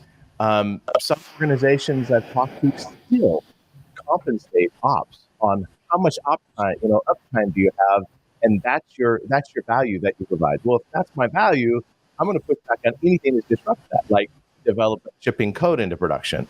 And then development is maybe they're compensated for how much stuff they're pushing to production. Oh my gosh. If we don't address the culture and the organizational problem and get people aligned that, look, delivering value reliably to our customer base, that's the point. And have everybody on the same page with that joint goal, we're not going to get there. Okay. So John, let me ask you how you think this applies, in your space, in the mainframe space. I mean, what are you seeing on this front? Yeah, I think, you were asking about the silos and the promise of DevOps. And, what we're seeing is that, DevOps is now extending into core platforms. So for many organizations, the mainframe is absolutely one of their core platforms, but it's maybe been a little bit slow to the party, if you will, in terms of really embracing DevOps and automated pipelines and workflows. So we absolutely see that. And as Jeff was saying, customers are really focused on what is the business journey they're trying to deliver. And most applications today are a hybrid application, right? It may start on an edge device or a mobile device and may interact with a number of cloud and core systems. And they really recognize it's really important that they have more automation and connections between those systems so that they can have a fully automated and audited and process-driven process so that, just as Jeff was saying, right, everyone wants to develop and deliver capabilities to their clients faster, but they want to do it with higher quality code, with less business disruption. And the promise of DevOps and automating those flows is absolutely a key to making progress in that journey. So that's a great segue because my next question deals with automation. And Chris, has the automation promise really been fulfilled for DevOps? I mean, how's that been working out? And is it, is it doing what it needs to do to increase developer productivity and velocity and delivery speed? I think it has, but I think it's a little bit of a spectrum, right? So this isn't a black and white yes or no answer at all. Right. In our business, we deal with a lot of, we're a services or a consulting company, so we deal with a lot of different clients of different sizes, and we also have quite a number that are in medical device, so they're highly regulated. And it really comes down to, I mean, to answer your question, I would say yes, absolutely, automation has happened. It's happened a ton. I mean, we're seeing more and more of it. We try to advocate more and more of it, and we implement quite a lot of it at our clients. But it's a little bit like the fellow who wants to lose 100 pounds and says, well, I've lost 60, so you get another 40 to go. I think that's the thing with automation. And it also depends on, I would say a little bit of the size, but I'm going to talk about the regulated environment for just a second. Automation in a regulated, like a medical device environment, is definitely their friend. The more you can automate something, the more ensured you are about the quality, which is, of course, the goal of anything in regulation in medical device. So that's something that we really try to promote and push. But it does have its limits too, in terms of what can be done. Yeah, understood. And I guess it seems like depending on the size, automation can look different. Yeah, for sure. Yeah. I think the smaller and the software companies, the exclusively software, are much more able to do that. But the mechatronic companies, like a medical device, there's definitely some limits as to what can be done. Yeah, valuable too. I know one of the favorite books I ever read on DevOps was about really applying DevOps principles to firmware at HP with their LaserJet line. And, the model of, look, in order to get the automation, you've got to decompose your application, you've got to build in gating, you've got to up your testing. And there's just a whole journey that's valuable. And deciding, which areas do you make that investment into, which product lines, which ones are going through change. A lot of value in that journey. Yeah. Yeah. It's back to, with automation, there are certain things you just don't want to automate because it's not worth it. Correct. Especially if you've got a guy that's got to push a button, you've got a device, like you're talking about the printers. I'm thinking about the devices. There's a certain, you could, infrastructure as code a lot of that stuff, but it's just not worth it at a certain point. So there's a limit. Completely. Yeah, I would add that I think, we believe there's going to be a bit more of an emergence of what maybe I'll describe as a cross-functional pipeline. So, as we were talking about before, right, you've got these complicated business services, and there's a lot of automation and has been in the different silos, but they've not been really connected very well. And so we're starting to see, organizations really look at more of a cross-functional, you might call it a single, but it's really more about an integrated, connected pipeline across these different elements that helps drive a greater sense of quality as well as improve the speed, right? So I think that's one of the things that we're going to continue to see developing.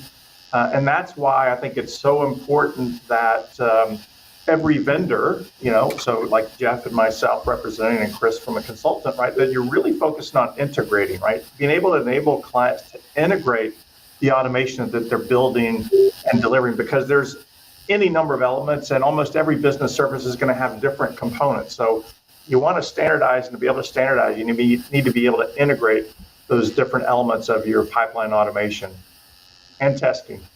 Yep. It's a good point. What a great way to think about this is like, it's easy for someone in a, way off place to think, oh, just automate the whole thing, just decompose everything down to, infrastructure as code, just automate your data and get that tilted up, just automate all your, that's an investment. When I think about the journey of DevOps and automation, really have to look at not just the DevOps journey, but the Agile journey. Have to look at the architecture. One of the things we've been talking a lot about inside of Atlassian is, if you're on this journey as a product person, you ought to start looking and making that work visible. And so we start talking about this value stream approach. Well, wait a minute. If we're going to look at the work of automation, at risk reduction, and at debt and refactoring code, why don't we put all that in from our Agile journey into part of the types of work that we look at instead of just, feature defect? And so we're starting to look at these things as saying, well, there's features, there's defects, well, there's risk. How do we automate the pipeline itself? How do we introduce security testing, white code, all the various checks, library validation to, licensing even, and get that up into the pipeline, or even further left, if you got to do a threat model, get that into part of the tasks that the developers do before they start coding, instead of waiting for the very end. Like in a regulatory environment, you go to in front of CAB, did you do a threat model? No. What if something really bad is there? You're not shipping, so feature, defect, risk. And the last one is technical debt, because, in the journey, probably you're going to have to decompose your application. You're probably going to have to break it apart. All of that is part of the investment, and better include it as you look at how you're approaching your DevOps journey. Yeah, I think, and we definitely see some of that, Jeff, when we talk about core systems, right? So, yep. A variety of core systems will have, components of the application or business process that might be, fairly large, right? So when you have something that might be tens of thousands of lines of code, it's hard to build, a really finite testing around that, right? Where do you start, to Jeff's point earlier? So that's where we see, clients looking at how they address some of this technical debt, how they break down some of that code into smaller components, which enables them to do better testing, right? So now I can really isolate and test the thing that's changed, where when you're looking at, this 10,000, 20,000, 50,000 line of code, it's kind of hard to do that because there's so many different processes that are handled within that one component. Totally. So I'm going to go back a little bit, because we were talking about measurement and how we determine when something is valuable. So that brings me to, of course, the metrics discussion. How do we measure whether or not these things are working? How do we know that we're delivering value, or that something is sufficiently fast enough or quality enough? And, what do you do if it's not? Yeah, I'll jump in and just say, I think we would all agree, right, that it's the old adage, right? You can't improve what you're not measuring, right? So measurements are absolutely critical, and we definitely see more and more clients really getting in and wanting to understand the metrics. And there's a variety of metrics, best practices around the door metrics, et cetera. So it's really about having the metrics to understand what is your development flow and velocity, what's your error escape rate, what's your mean time to resolution. And we see more organizations really looking at that as part of that DevOps process, as part of that continuous improvement process. So where was I spending my time on this most recent sprint, right? How and where can I automate some actions to improve and get better in the next sprint, right? So that's part of the continuous improvement process. And the only way you can really do that effectively is you need the measurements and metrics to be able to do that. And that's something that we see more and more adoption in the coming year. And that's a capability that is extended and is available to core systems now, which again, you look back a few years ago, it wasn't, and now it is. We're seeing a lot of investment in this area, which I think is absolutely critical and necessary. I would say for me personally speaking, the ability to have dashboards, to use that term, so basically whether it's single pane or multiple, but this is, I think, true for anybody in any kind of leadership or product management position.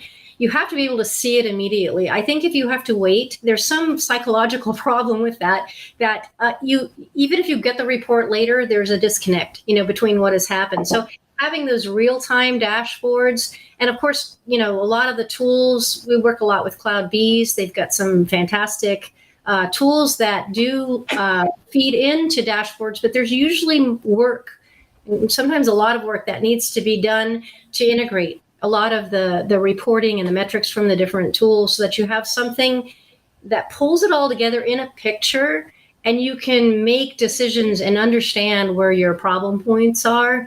So I think that whole concept's really important. The metrics are absolutely critical. I mean, you can't improve anything until you know and measure what's going on. Boy, these are love this topic. So I'm help start the Value Stream Management Consortium, which is about, hey, provide metrics on your pipeline and not just your pipeline from idea to delivery and show value through. And so the fundamentals of it is why don't we ask questions like, how long does it really take from the time we think of something to get it to the customer? So often from a DevOps perspective, it's just about how long does it take, from check-in to get it to production and what was my failure rate. I think probably the biggest thing that I heard, well, I'll tell a quick story. I had a customer call and somebody said basically that they were going to get, MBO'd on, their deployment frequency. And I was thinking, oh my gosh, that is the wrong answer. What an easy thing to make a whole bunch of money on, because if I want to increase my deployment frequency, I can do that.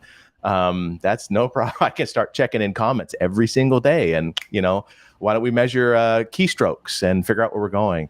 The biggest piece of advice that I've ever gotten and given on that is start with where you're going. What is it you're really trying to accomplish, and then use metrics to manage your journey, if you will. Remembering that our goal isn't just getting, stuff through from check-in to production, but it's the entire pipeline.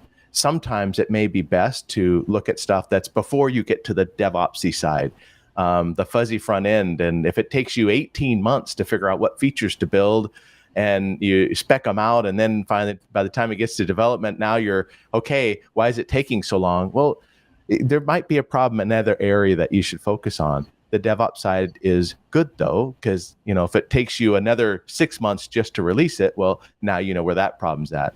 Metrics will help guide this journey, but you better do a value stream map from idea to production to know where that is, pull those metrics out, and then figure out which ones will actually help you achieve your goals. Back to the planning side.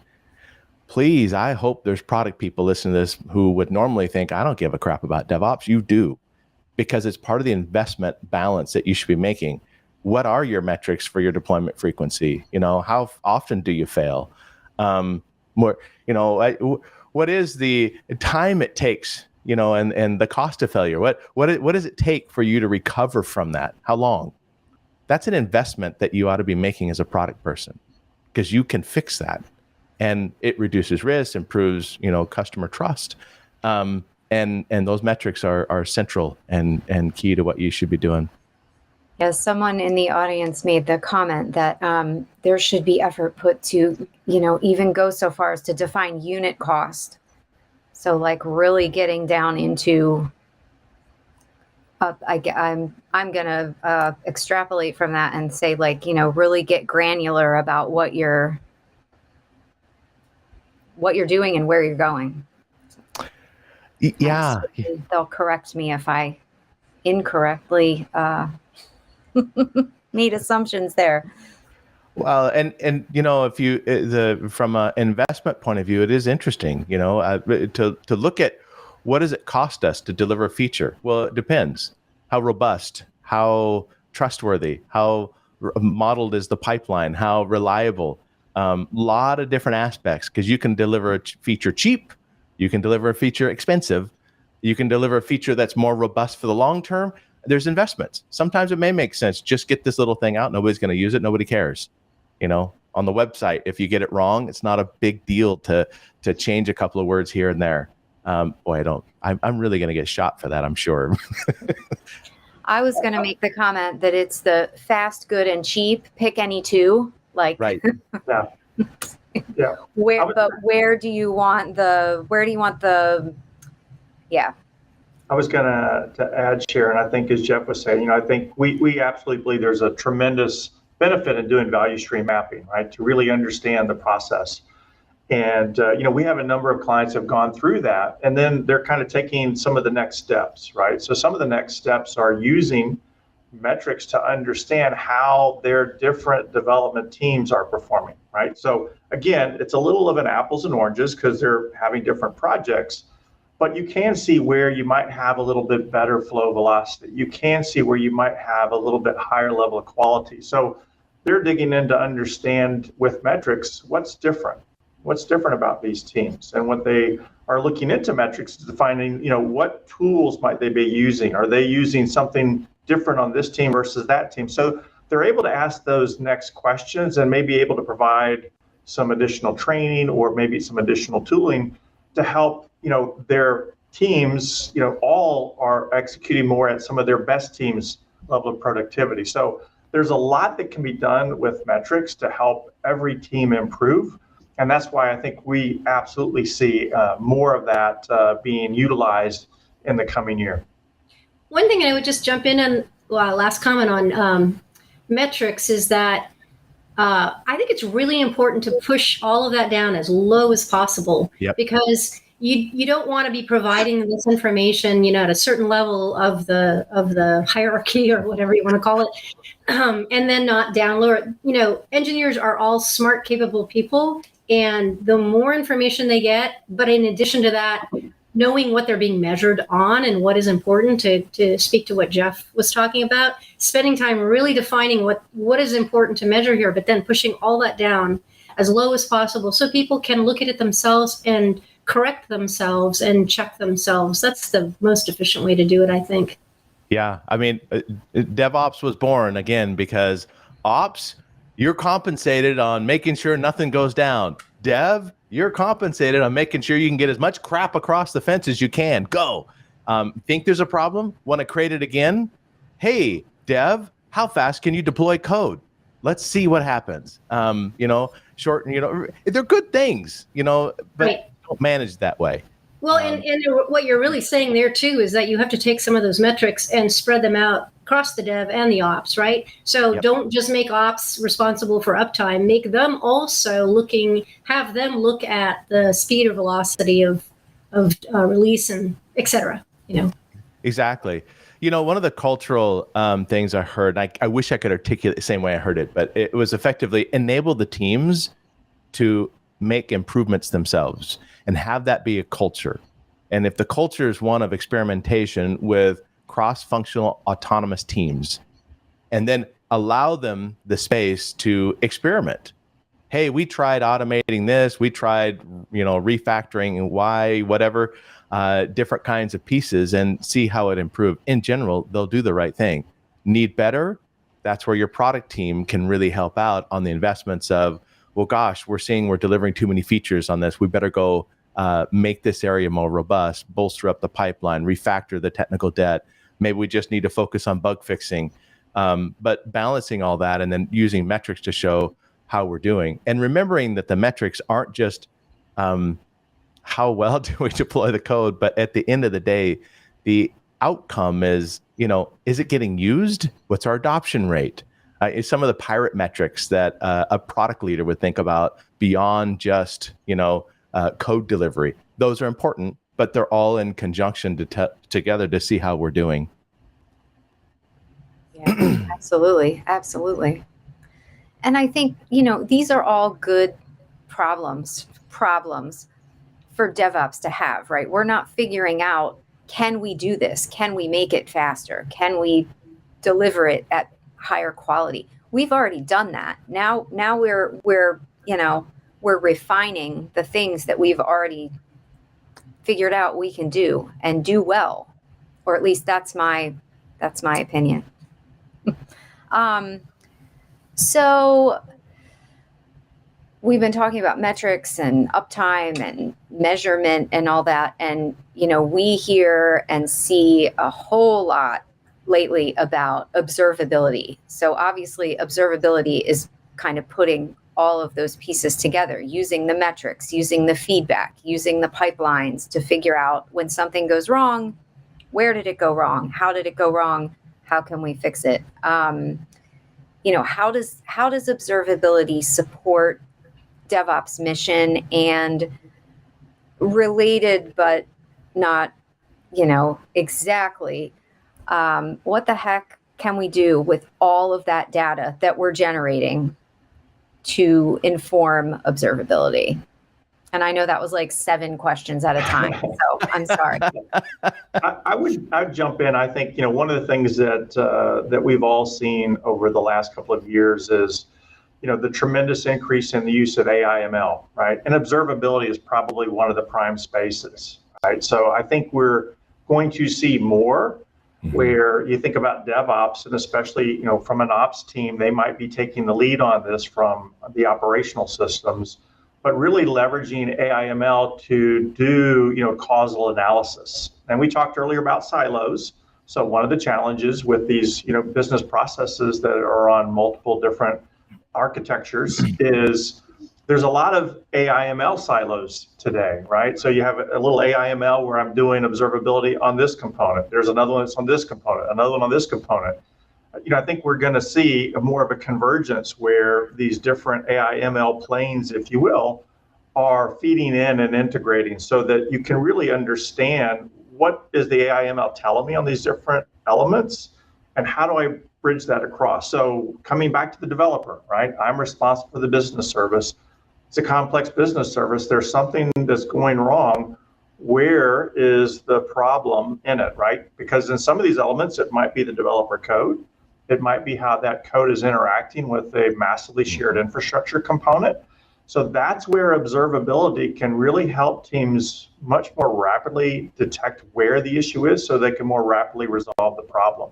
So I think we're definitely going to see more AI/ML observability across the stack. I think it comes back a little bit back to the silos, right? So even if you have AI/ML, if you have silos of information, you can, if you sit there and stare at it long enough, I mean, I've done this, so you can make the connections, but that it is just a really ineffective way to do it. So you have to find ways to integrate this data, to integrate this information.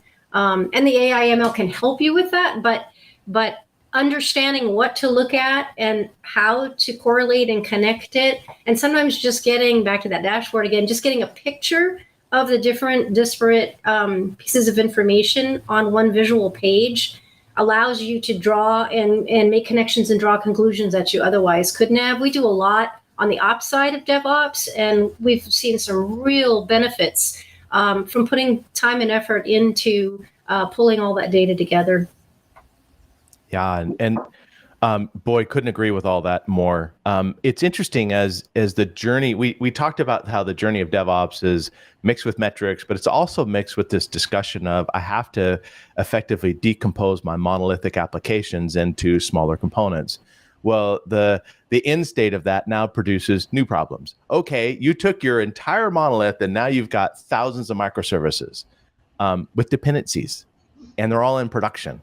And who knows which one does what? Where's your listing of them? What health? If I have one component that fails 1% of the time, and now I'm increasing its usage, oh my gosh, how do I know that? Where do they, looking at the chain of events, John, you were talking about the AI/ML, that's like, that. Of course, you have to kind of know this. Hey, I'm noticing a pattern that when this component here starts to fail, over here, this one's also failing. Good. That's why you have to have this stuff in place as you're in this journey to figure out where do you need to increase your health. What is your DevOps health? It's not just about DORA metrics. It is about your observability of like, how's it working in production so that you can then continually fix it. Yeah, for sure. So we've got about 15 minutes left here. So I want to ask you each to weigh in on what you think the biggest objectives for DevOps should be going forward in 2023. Whoever wants to go first. I'll dive in a little bit. Look, wherever you're at, keep investing. If I had to say one thing, it is look to an organization that's a cross-functional product team, meaning you build it, you own it as a team. Now you're all aligned on the same goals. Look at your entire pipeline and look at how you can fix things from idea to production, knowing that from check-in on through and the automation and all that is entirely, important.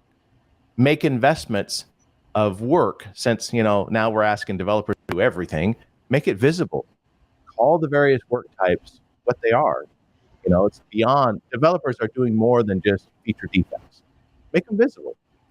Decide as a product team how much investment you should make in each one.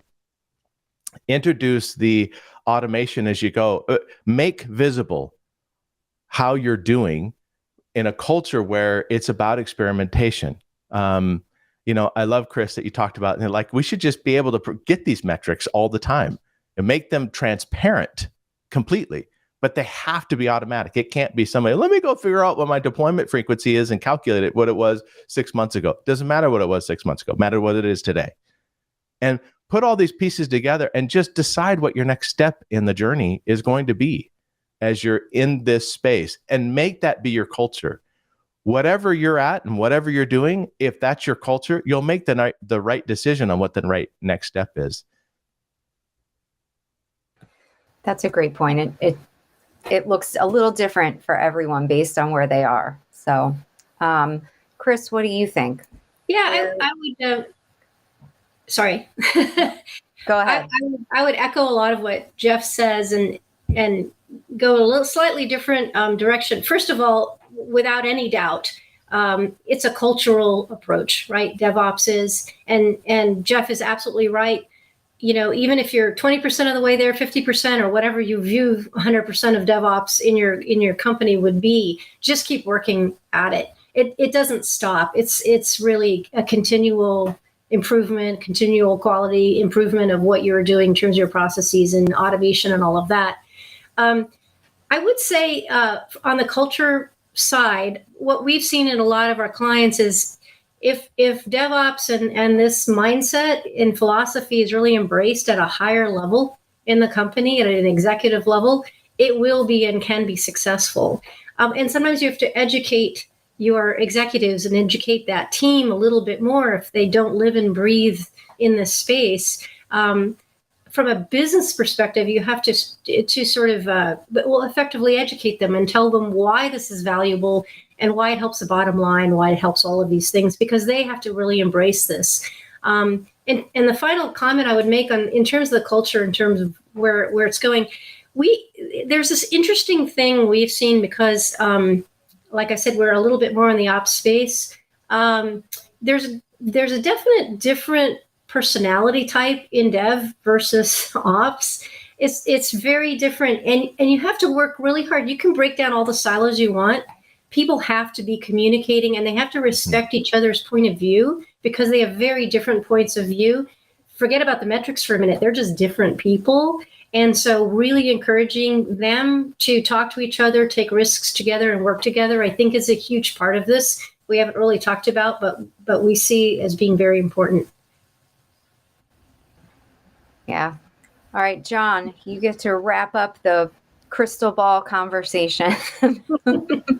Yeah, I would. I'd just kind of add to what Jeff and Chris were saying. For people that are listening, you're not alone, right? There are more people than ever before that are on this journey, and what's important is to either start the journey, and if you're already on it, I have every confidence that you're continuing on that journey, and it's about continuous improvement. Whether you're on the dev side or the ops side, I would say you both are really after the same thing. right? It's just two different elements of it. You're trying to deliver more value for your organization. And the way you both do that is you have to deliver new capabilities, but you got to do it in a way that it performs, it's available, and it's resilient. That's why both teams working together is so important. I think we've shared a lot of different ideas here. If some of the things that we talked about seemed a little bit futuristic, what I would say is I think everything that we talked about, you can do today. And you can reach out into the community. You can reach out to any of us on the panel, but you can reach out to peers and you can find people that are having success, that are on a journey. And I would encourage you to collaborate because, this is a tremendous community. Everyone benefits when we're sharing information with each other, when we're sharing best practices and how we can improve. So I would say get started and continue the journey because there's a lot of value you can really bring to your business. And, when you have those kind of successes, frankly, it's just fun. It's fun, right? So get after it, have fun, and you're going to have success for your organization. Perfect. So true. Awesome. I love that. Just to really reiterate that point, there's nothing stopping you from making metrics about your improvements and celebrating your successes because you can do this at any point in time. You don't have to convince anybody. And the most biggest cultural change you'll ever make in your organization is having a success story where like, hey, our team, we decided to automate blah, blah, blah. And it was cool. Or it was a disaster. And here's what we learned. And what a cool thing to then be able to promote that because ultimately you're going to have one of those where it rocked. Not only did it rock, but it improved the value delivery. And look what we're doing now. That culture is, it's infectious. Like people want to do, I want to do that. What'd you do? How'd you do it? There's nothing stopping you from doing that, having that story. So just get going. Hey, this is so, sorry.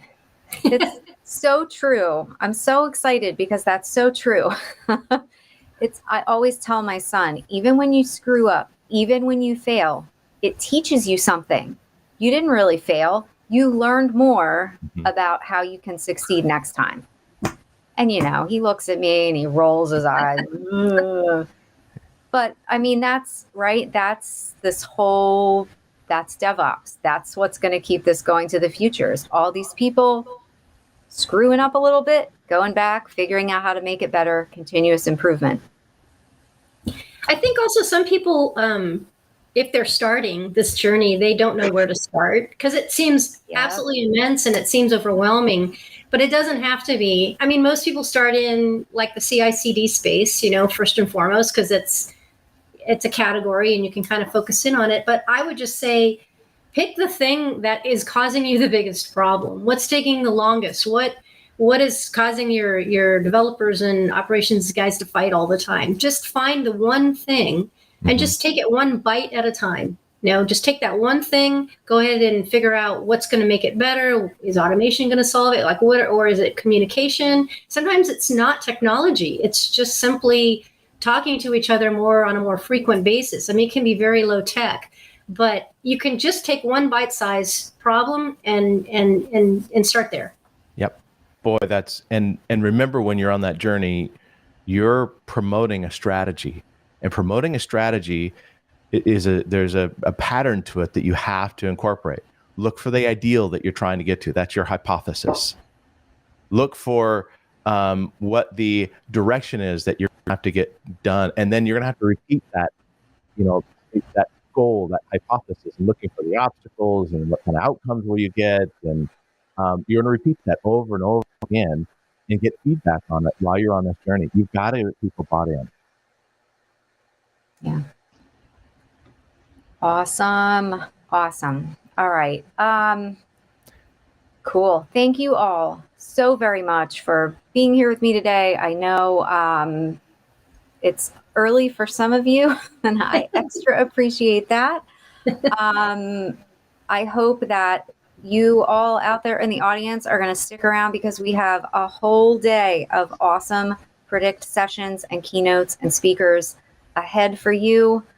Thank you all so much for joining us, and hopefully see you again soon. Thank you, Sharon. Thanks. Yeah, thank you so much, Sharon. You bet. It was great to hang out with you all. Yeah.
This is Techstrong TV. Hey guys, thanks for the throw. We're here with Mike Gibbs, who's CEO for Go Cloud Careers, and we're talking about the impact AI will have on careers, especially in the technology sector. Mike, welcome to the show. Good to be here, Michael. I think what we're really having is the modern version of who moved my cheese conversation. First of all, did my cheese get moved? And B, where and what's the impact? And a lot of folks are looking at this not just in tech, but they're saying, does this GPT stuff mean that my job is going to go away, or is it going to be changed in a way that I don't recognize it anymore? What's your sense of what's going on here? I think there's a lot going on. To me, ChatGPT is the ultimate disruptive technology, and it will change the way we live, work, and play. Now, I think many jobs will be completely gone, and many new jobs will be created at the same time. And I'll tell you who's most vulnerable first, at least in my perspective. And I've been in this industry for about 25 years.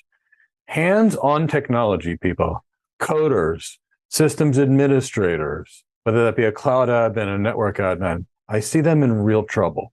Because ChatGPT can write a Python script, ChatGPT can write a Terraform script, for example, I can configure the cloud, and it can do basic things. Now, that does not mean all programmers are gone, and it doesn't mean all technology professionals are gone. It means those that have basic skills.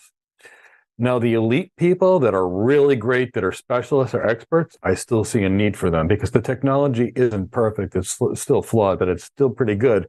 And it's only in beta phase, and this is with before Microsoft's $10 billion investment. But as these engineering jobs goes away, we have to remember that technology is not human. It can't build a team. It can't lead a team. It can't connect with the chief executive officer. It can't connect to the CIO. It can't deliver a presentation. It can't create budget in a client. And it can't integrate all the various pieces of technology together in a manner that does digital transformation. So while I see basic hands-on only positions going away, I see a tremendous number of cloud architect, enterprise architect, artificial intelligence architect positions coming here. People that can take the various technologies, bring them together to drive business value. But for the hands-on only people, the people without the communication skills, the soft skills, the executive presence, the leadership, it's very scary to me.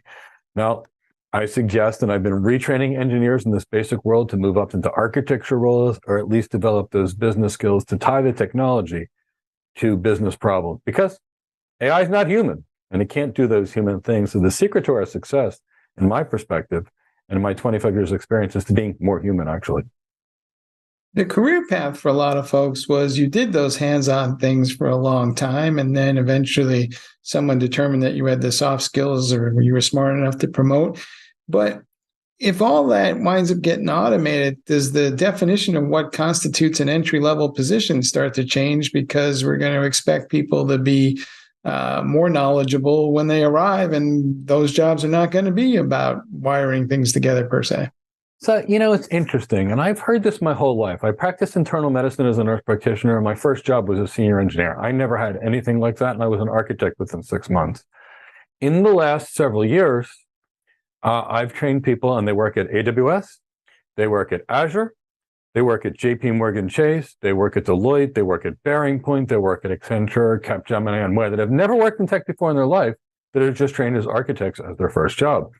So the key is, engineering doesn't really make somebody an architect, even though we used to think it did. It's a completely different skill set. So the key is train for the job you want, get the job you desire. And I truly believe we're going to see a lot more people who take on architecture roles and more digital transformation roles as their first job. It's just a matter of training different. You can either train and learn how to build something, or you can train and learning how to design something. And fundamentally, I feel building training is wrong. For example, if you wanted to have an architect design a shopping mall, and you taught them construction, how to use a hammer and a screwdriver and a nail gun, how does that prepare them to design the shopping mall? It doesn't. And that's why I feel that architects and engineers need separate training. So when we work with engineers, we're working on their executive presence, communication skills, leadership skills from day one. When we're working on architects, we're training the same thing because we don't feel that the tech only is going to be enough in the future. Do you think we'll see a lot more people coming into quote unquote tech from outside of tech because it will become more accessible? And the jobs you're describing speak to a way of thinking as much as they do, an actual technical skill. Absolutely. I wanted to prove it to some of my engineering students. And I said, you can't be hands-on anymore. You need to be more. And they said, what do you mean? I used ChatGPT and I wrote a Python script to automate something that I wanted to do. I read a Terraform script, which is infrastructure as code for the cloud computing, to deploy the technology immediately. I did it for an AWS CloudFormation script to do the same. And I generated configurations for all kinds of technologies. So really the critical thinking, the ability to get the requirements from the customer, the ability to figure out which problems in people, process, and technologies need to be solved. That's the big thing. And yeah, I see a lot more people like me that come from healthcare that are working in technology or other industries moving into technology because they have those people skills, the leadership skills and business skills. And I've been training them now for a while, and they're wildly successful in architecture careers. Of course, humans only get smarter at a certain pace, and the machines seem to be getting smarter at a faster pace.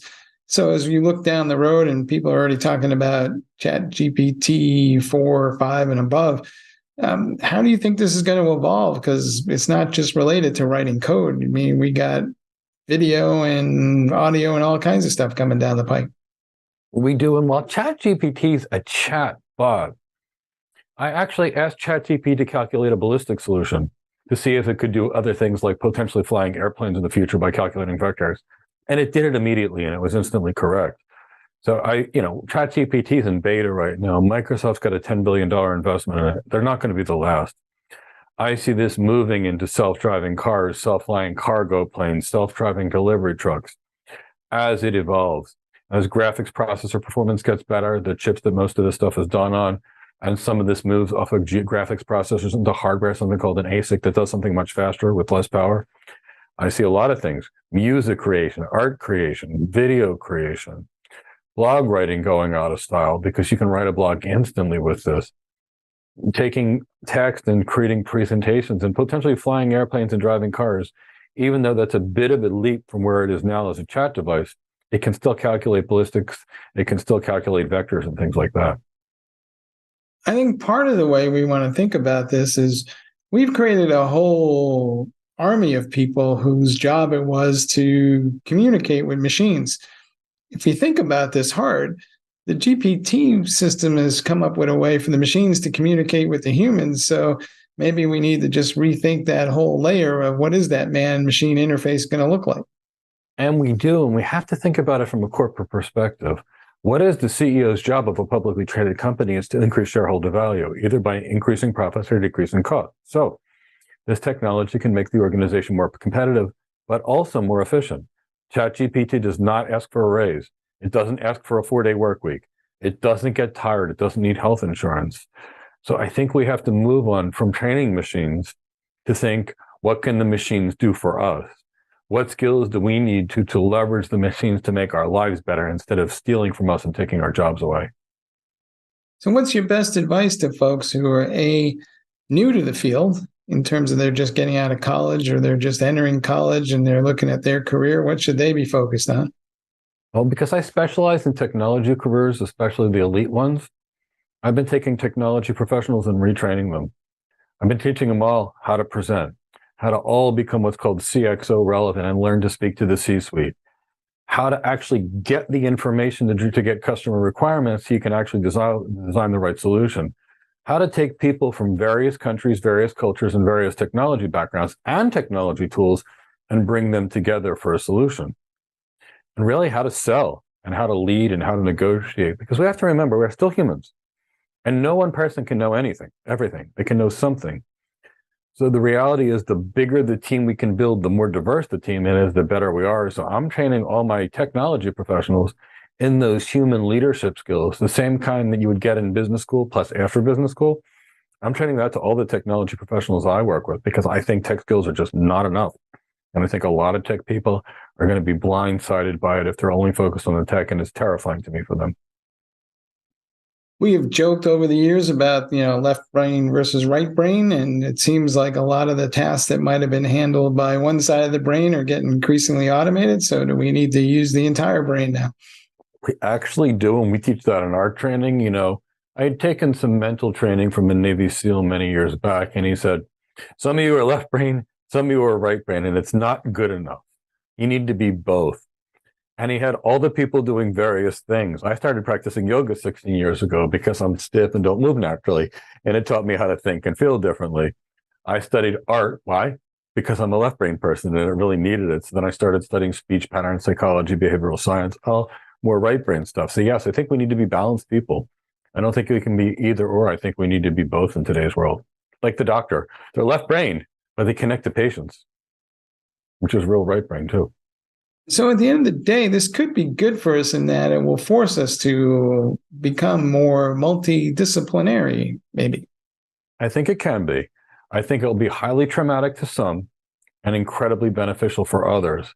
And as long as we don't forget that we are human, that we need other humans, that if we become better, increase our soft skills, our leadership, and learn how to bring out the best in others, this technology can serve us to all have a better lifestyle.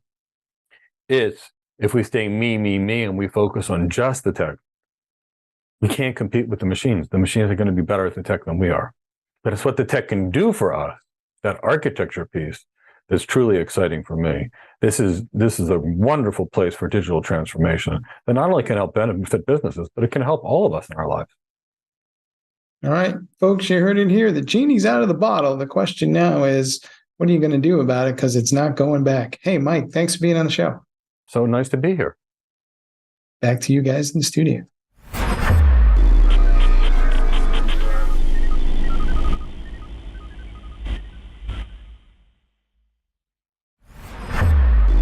This is Techstrong TV. Hey guys, thanks for the throw. We're here with Saad Malik, who's CTO for SpectroCloud, and we're talking about Kubernetes and where we are, how we got here, and where we're going. Saad, welcome to the show. Thank you for hosting me. I think we've been at this for a long time now, and so those of us who've been looking at Kubernetes, we're like, whoa, it's more than half a decade. But a lot of folks are still just getting started, and when they do get started, they're finding out that not only is it hard to manage one, but now they're trying to figure out how to manage many and fleets of clusters, and a lot of them are maybe a little overwhelmed. So what's your sense of where are we with Kubernetes in terms of making it more accessible from a management perspective? Yeah, no, absolutely. I mean, if you just look back 6-7 years ago, Kubernetes was there, but at the same time, there were many other container platforms. If you had things like Nomad and Rancher Cattle, and you had Mesosphere, within the last couple of years, everyone has consolidated on Kubernetes, primarily because of the innovation and the speed it allows developers and IT operations. Now, because everyone is converging towards Kubernetes, what we're also finding is that more and more clusters are being provisioned. And for them to be able to now, organizations to manage these at scale becomes challenging, right? Because you want to be able to not only provide a Kubernetes, but all the different aspects along with it, everything from authentication to authorization, logging, monitoring. These are responsibilities that more and more platform engineering and DevOps teams are now having to deliver on their own, and either they're trying to do it themselves or are looking towards platforms that can help them in enabling all these different operations. I think initially everybody thought that somehow or other we would have a bazillion people who had programming skills who could manage Kubernetes and work their way through YAML files. Seems like we left the average IT administrator behind who prefers graphical tools, and now organizations are going, we're never going to find enough of those DevOps folks. So what is the right balance between IT folks and giving them graphical tools and DevOps teams that want to manage things through APIs and CLIs? Yeah, I think it depends definitely on the maturity of the organization and the type of applications being developed. In some cases, you have organizations that are building very specific platform tools that they want to provide to their customers. I think for the most part, organizations like that, you don't want to abstract away too much of the Kubernetes because they have to be in the weeds of understanding how deployments and secrets and all these different pieces tie together. Majority of organizations still are not building platform toolings. Majority of companies are building either their own applications, end user applications, or simple services on top. For those organizations, I don't think it makes sense to expose the complexities of the Kubernetes layer. Now, either you start providing them with some kind of IDP, internal developer platform tooling, that makes it easy to procure access to either a cluster or to a namespace or specific database services. Or what you also find is that you may also provide them some level of Kubernetes access so that they can provision their own services, a little bit here. It seems like there is no standard management plane for Kubernetes as of yet. What's your sense of how will that evolve as we go forward? Will the Kubernetes community provide that, or do you think that that's always going to be a space where vendors are going to compete with each other? Initially, the discussion was on the distribution. Do you use a distribution, whether it's EKS, GKE, or AKS on a public cloud versus using a distribution like CNCF on-prem? What we're finding now is that Kubernetes has become standardized. All distributions have become commodity. The level now really is on the management aspect. How do you manage these at scale? I don't think Kubernetes itself and the ecosystem will provide a simple management solution on their own because there are many different requirements that different teams have. Some people care more about exposing the internals of how Kubernetes operates and runs versus other people are looking for providing application developer experiences on top. There will definitely be a plethora of different tools that vary based on the requirements of different organizations that they have. IT is subject to the whims of fashion, much like any other industry. We have a lot of folks now who are building cloud native microservices based applications, but it's not always clear to me that they're fit for purpose for Kubernetes. So do we need to take a closer look at what types of applications we're deploying where, because some things may run better somewhere else? Absolutely. I mean, I think applications could be anything from database services that people are developing to end user applications that could be web pages. For most applications, it does not actually matter whether the orchestration tool underneath is Kubernetes, is it Meso, is it even a serverless function. It doesn't matter for the most variety of applications. And I think what we will find seeing more and more are that application teams are going to have access to a higher level abstraction that says, here is my container, you go and run it. Whether that runs on a Kubernetes cluster or not is not something that they're going to be ever even know that's going to happen behind the scenes. So as you look into the rest of this year and probably into next year as well, because things don't move all that quickly, how do you think Kubernetes is going to evolve from where we are today? Yeah, I think a couple of different areas. So one is on this developer front. As different development teams are now very responsible for understanding how their own code works, their IDEs, managing libraries and dependencies, they don't want to ever get involved in the Kubernetes layer. And so what we're going to find is that IT teams and platform engineering teams are going to be providing more developer abstractions so that these development teams don't have to understand any of these aspects. I think what will happen is, again, most of these organizations will have a mechanism of checking in a piece of code, and their CI pipeline will automatically go ahead and build a code and deploy it onto one or more clusters, completely abstracted away from the developers. The other area that I see that will also happen for development teams is development applications always have dependencies. These dependencies could be databases like NoSQL databases or relational databases like MariaDB or message buses. I think development teams will be given options in an IDP to very quickly secure access to one of these different services. On the platform engineering side, because these teams are now going to be running Kubernetes as the infrastructure for all their dev teams, they're going to see a plethora of different clusters being deployed. And these different clusters could be deployed on public clouds, private clouds, data centers, edge, bare metal, you name it. For them to be able to consistently get visibility into the lifecycle and health of all of these different clusters and consistently being able to manage the lifecycle from a single pane of glass. I think that's what we're going to see more tooling to help both the development teams get the value they need out of Kubernetes, as well as for the infrastructure teams to get reign of being able to manage all these different cluster infrastructures. Of course, everywhere you go these days in the land of DevOps, they're talking about observability. How do I apply observability to Kubernetes, and will that just converge with the management plane? Yeah, I think observability is two different facets for development teams. One, of course, is getting observability into my own applications. Traditionally, if you look at how Kubernetes first was started up, it was the development teams who had to instrument their own application code to get the logging, the monitoring, the traceability aspects. More and more, the CI/CD platforms are now instrumenting these codes automatically. But the other aspect is not just for the development teams. How does an infrastructure team that is managing hundreds, maybe thousands of clusters at scale also get observability into the health of all applications across all the different environments they're running into? We're going to find that there's going to be higher level management platforms that do provide visibility and observability across all these different areas. Speaking of other areas where there'll be convergence, security. Is that always going to be managed separately from the management plane, or is that too ultimately an extension of the management plane? I think as organizations are now adopting Kubernetes as critical business infrastructure, where they operate and manage these at scale, all the different security postures that organizations have, whether these deal with north-south communications or east-west traffic and TLS, these are all policies that are somewhat unique to each and every organization. And what we'll see are that these policies will become codified in terms of governance languages like OPAs and Rego, where they'll be able to specify that these are my security rules for running an application or a cluster in our environment.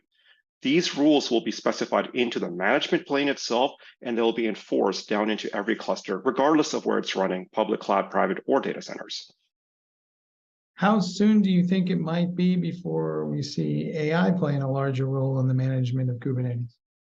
Especially these days with ChatGPT being everyone talking about it, I do see that more and more that everything from placement logic of where the application workloads are being deployed to how the infrastructure is performing, being able to quickly and without much effort give actionable insights to the infrastructure teams on which cluster environments are under load or need additional capacity, even up to the development teams of being able to make executed policies. These are all going to be driven by AI ops at different levels. So what's your best advice to folks then as we kind of look at where we are? Should I dive deep into Kubernetes, or can I kind of sit back and go, you know what, there's going to be a layer of abstraction between me and all those exciting knobs and YAML files and all those other things that people look at and go, oh my goodness. Yeah, today in the CNCF landscape, there are over 2,000 different technologies and integrations, everything from your different immutable operating systems to logging, monitoring, security, and many, many other layers. Even for a DevOps CKS person who's deep inside of it, it's very difficult for them to keep up with everything. I think for most organizations that are now either adopting Kubernetes or looking to making a production Kubernetes, there are great landscape radar. There's a CNCF radar landscape that provides you what are the upcoming technologies that people should be aware of today and where is the actual future headed. And there are actually tailored for if you're interested in logging, observability, looking for north-south communication, traffic, and security aspects. Those are a great place for people to get started. I would never recommend going head deep into Kubernetes first day. Obviously, based on your requirements of when you need to go deeper down, you always are able to do so if needed. All right, folks, when I was a child, my father would go to the store and replace those tubes in that television set, and then along came the solid state television, and that was the end of that.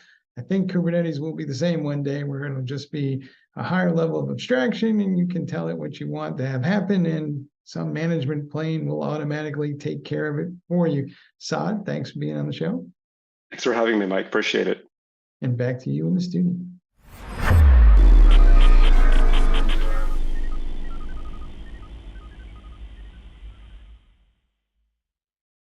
Discover the cutting-edge insights of our new show, AI Times, a series that explores the limitless potential of artificial intelligence. Sponsored by the AI Infrastructure Alliance, the AI Times is at the forefront of the AI revolution, tackling the crucial questions of how we can leverage AI for the betterment of humanity. Stay ahead of the curve as this show delves into all things surrounding AI, including trends, pressing concerns, and the positive impact AI is making around the globe. AI Times. Hi again, everyone. I hope you all enjoyed today's episode of Techstrong TV. We had some amazing interviews with industry experts to give you the latest in the tech world. And alongside the airing of The Haunted Hacker in our conference sessions, we had plenty of great content today. We'll be back again tomorrow, so we hope to see you then. But in the meantime, thank you so much for watching, and I hope you have a wonderful rest of your day. As always, stay strong. Techstrong.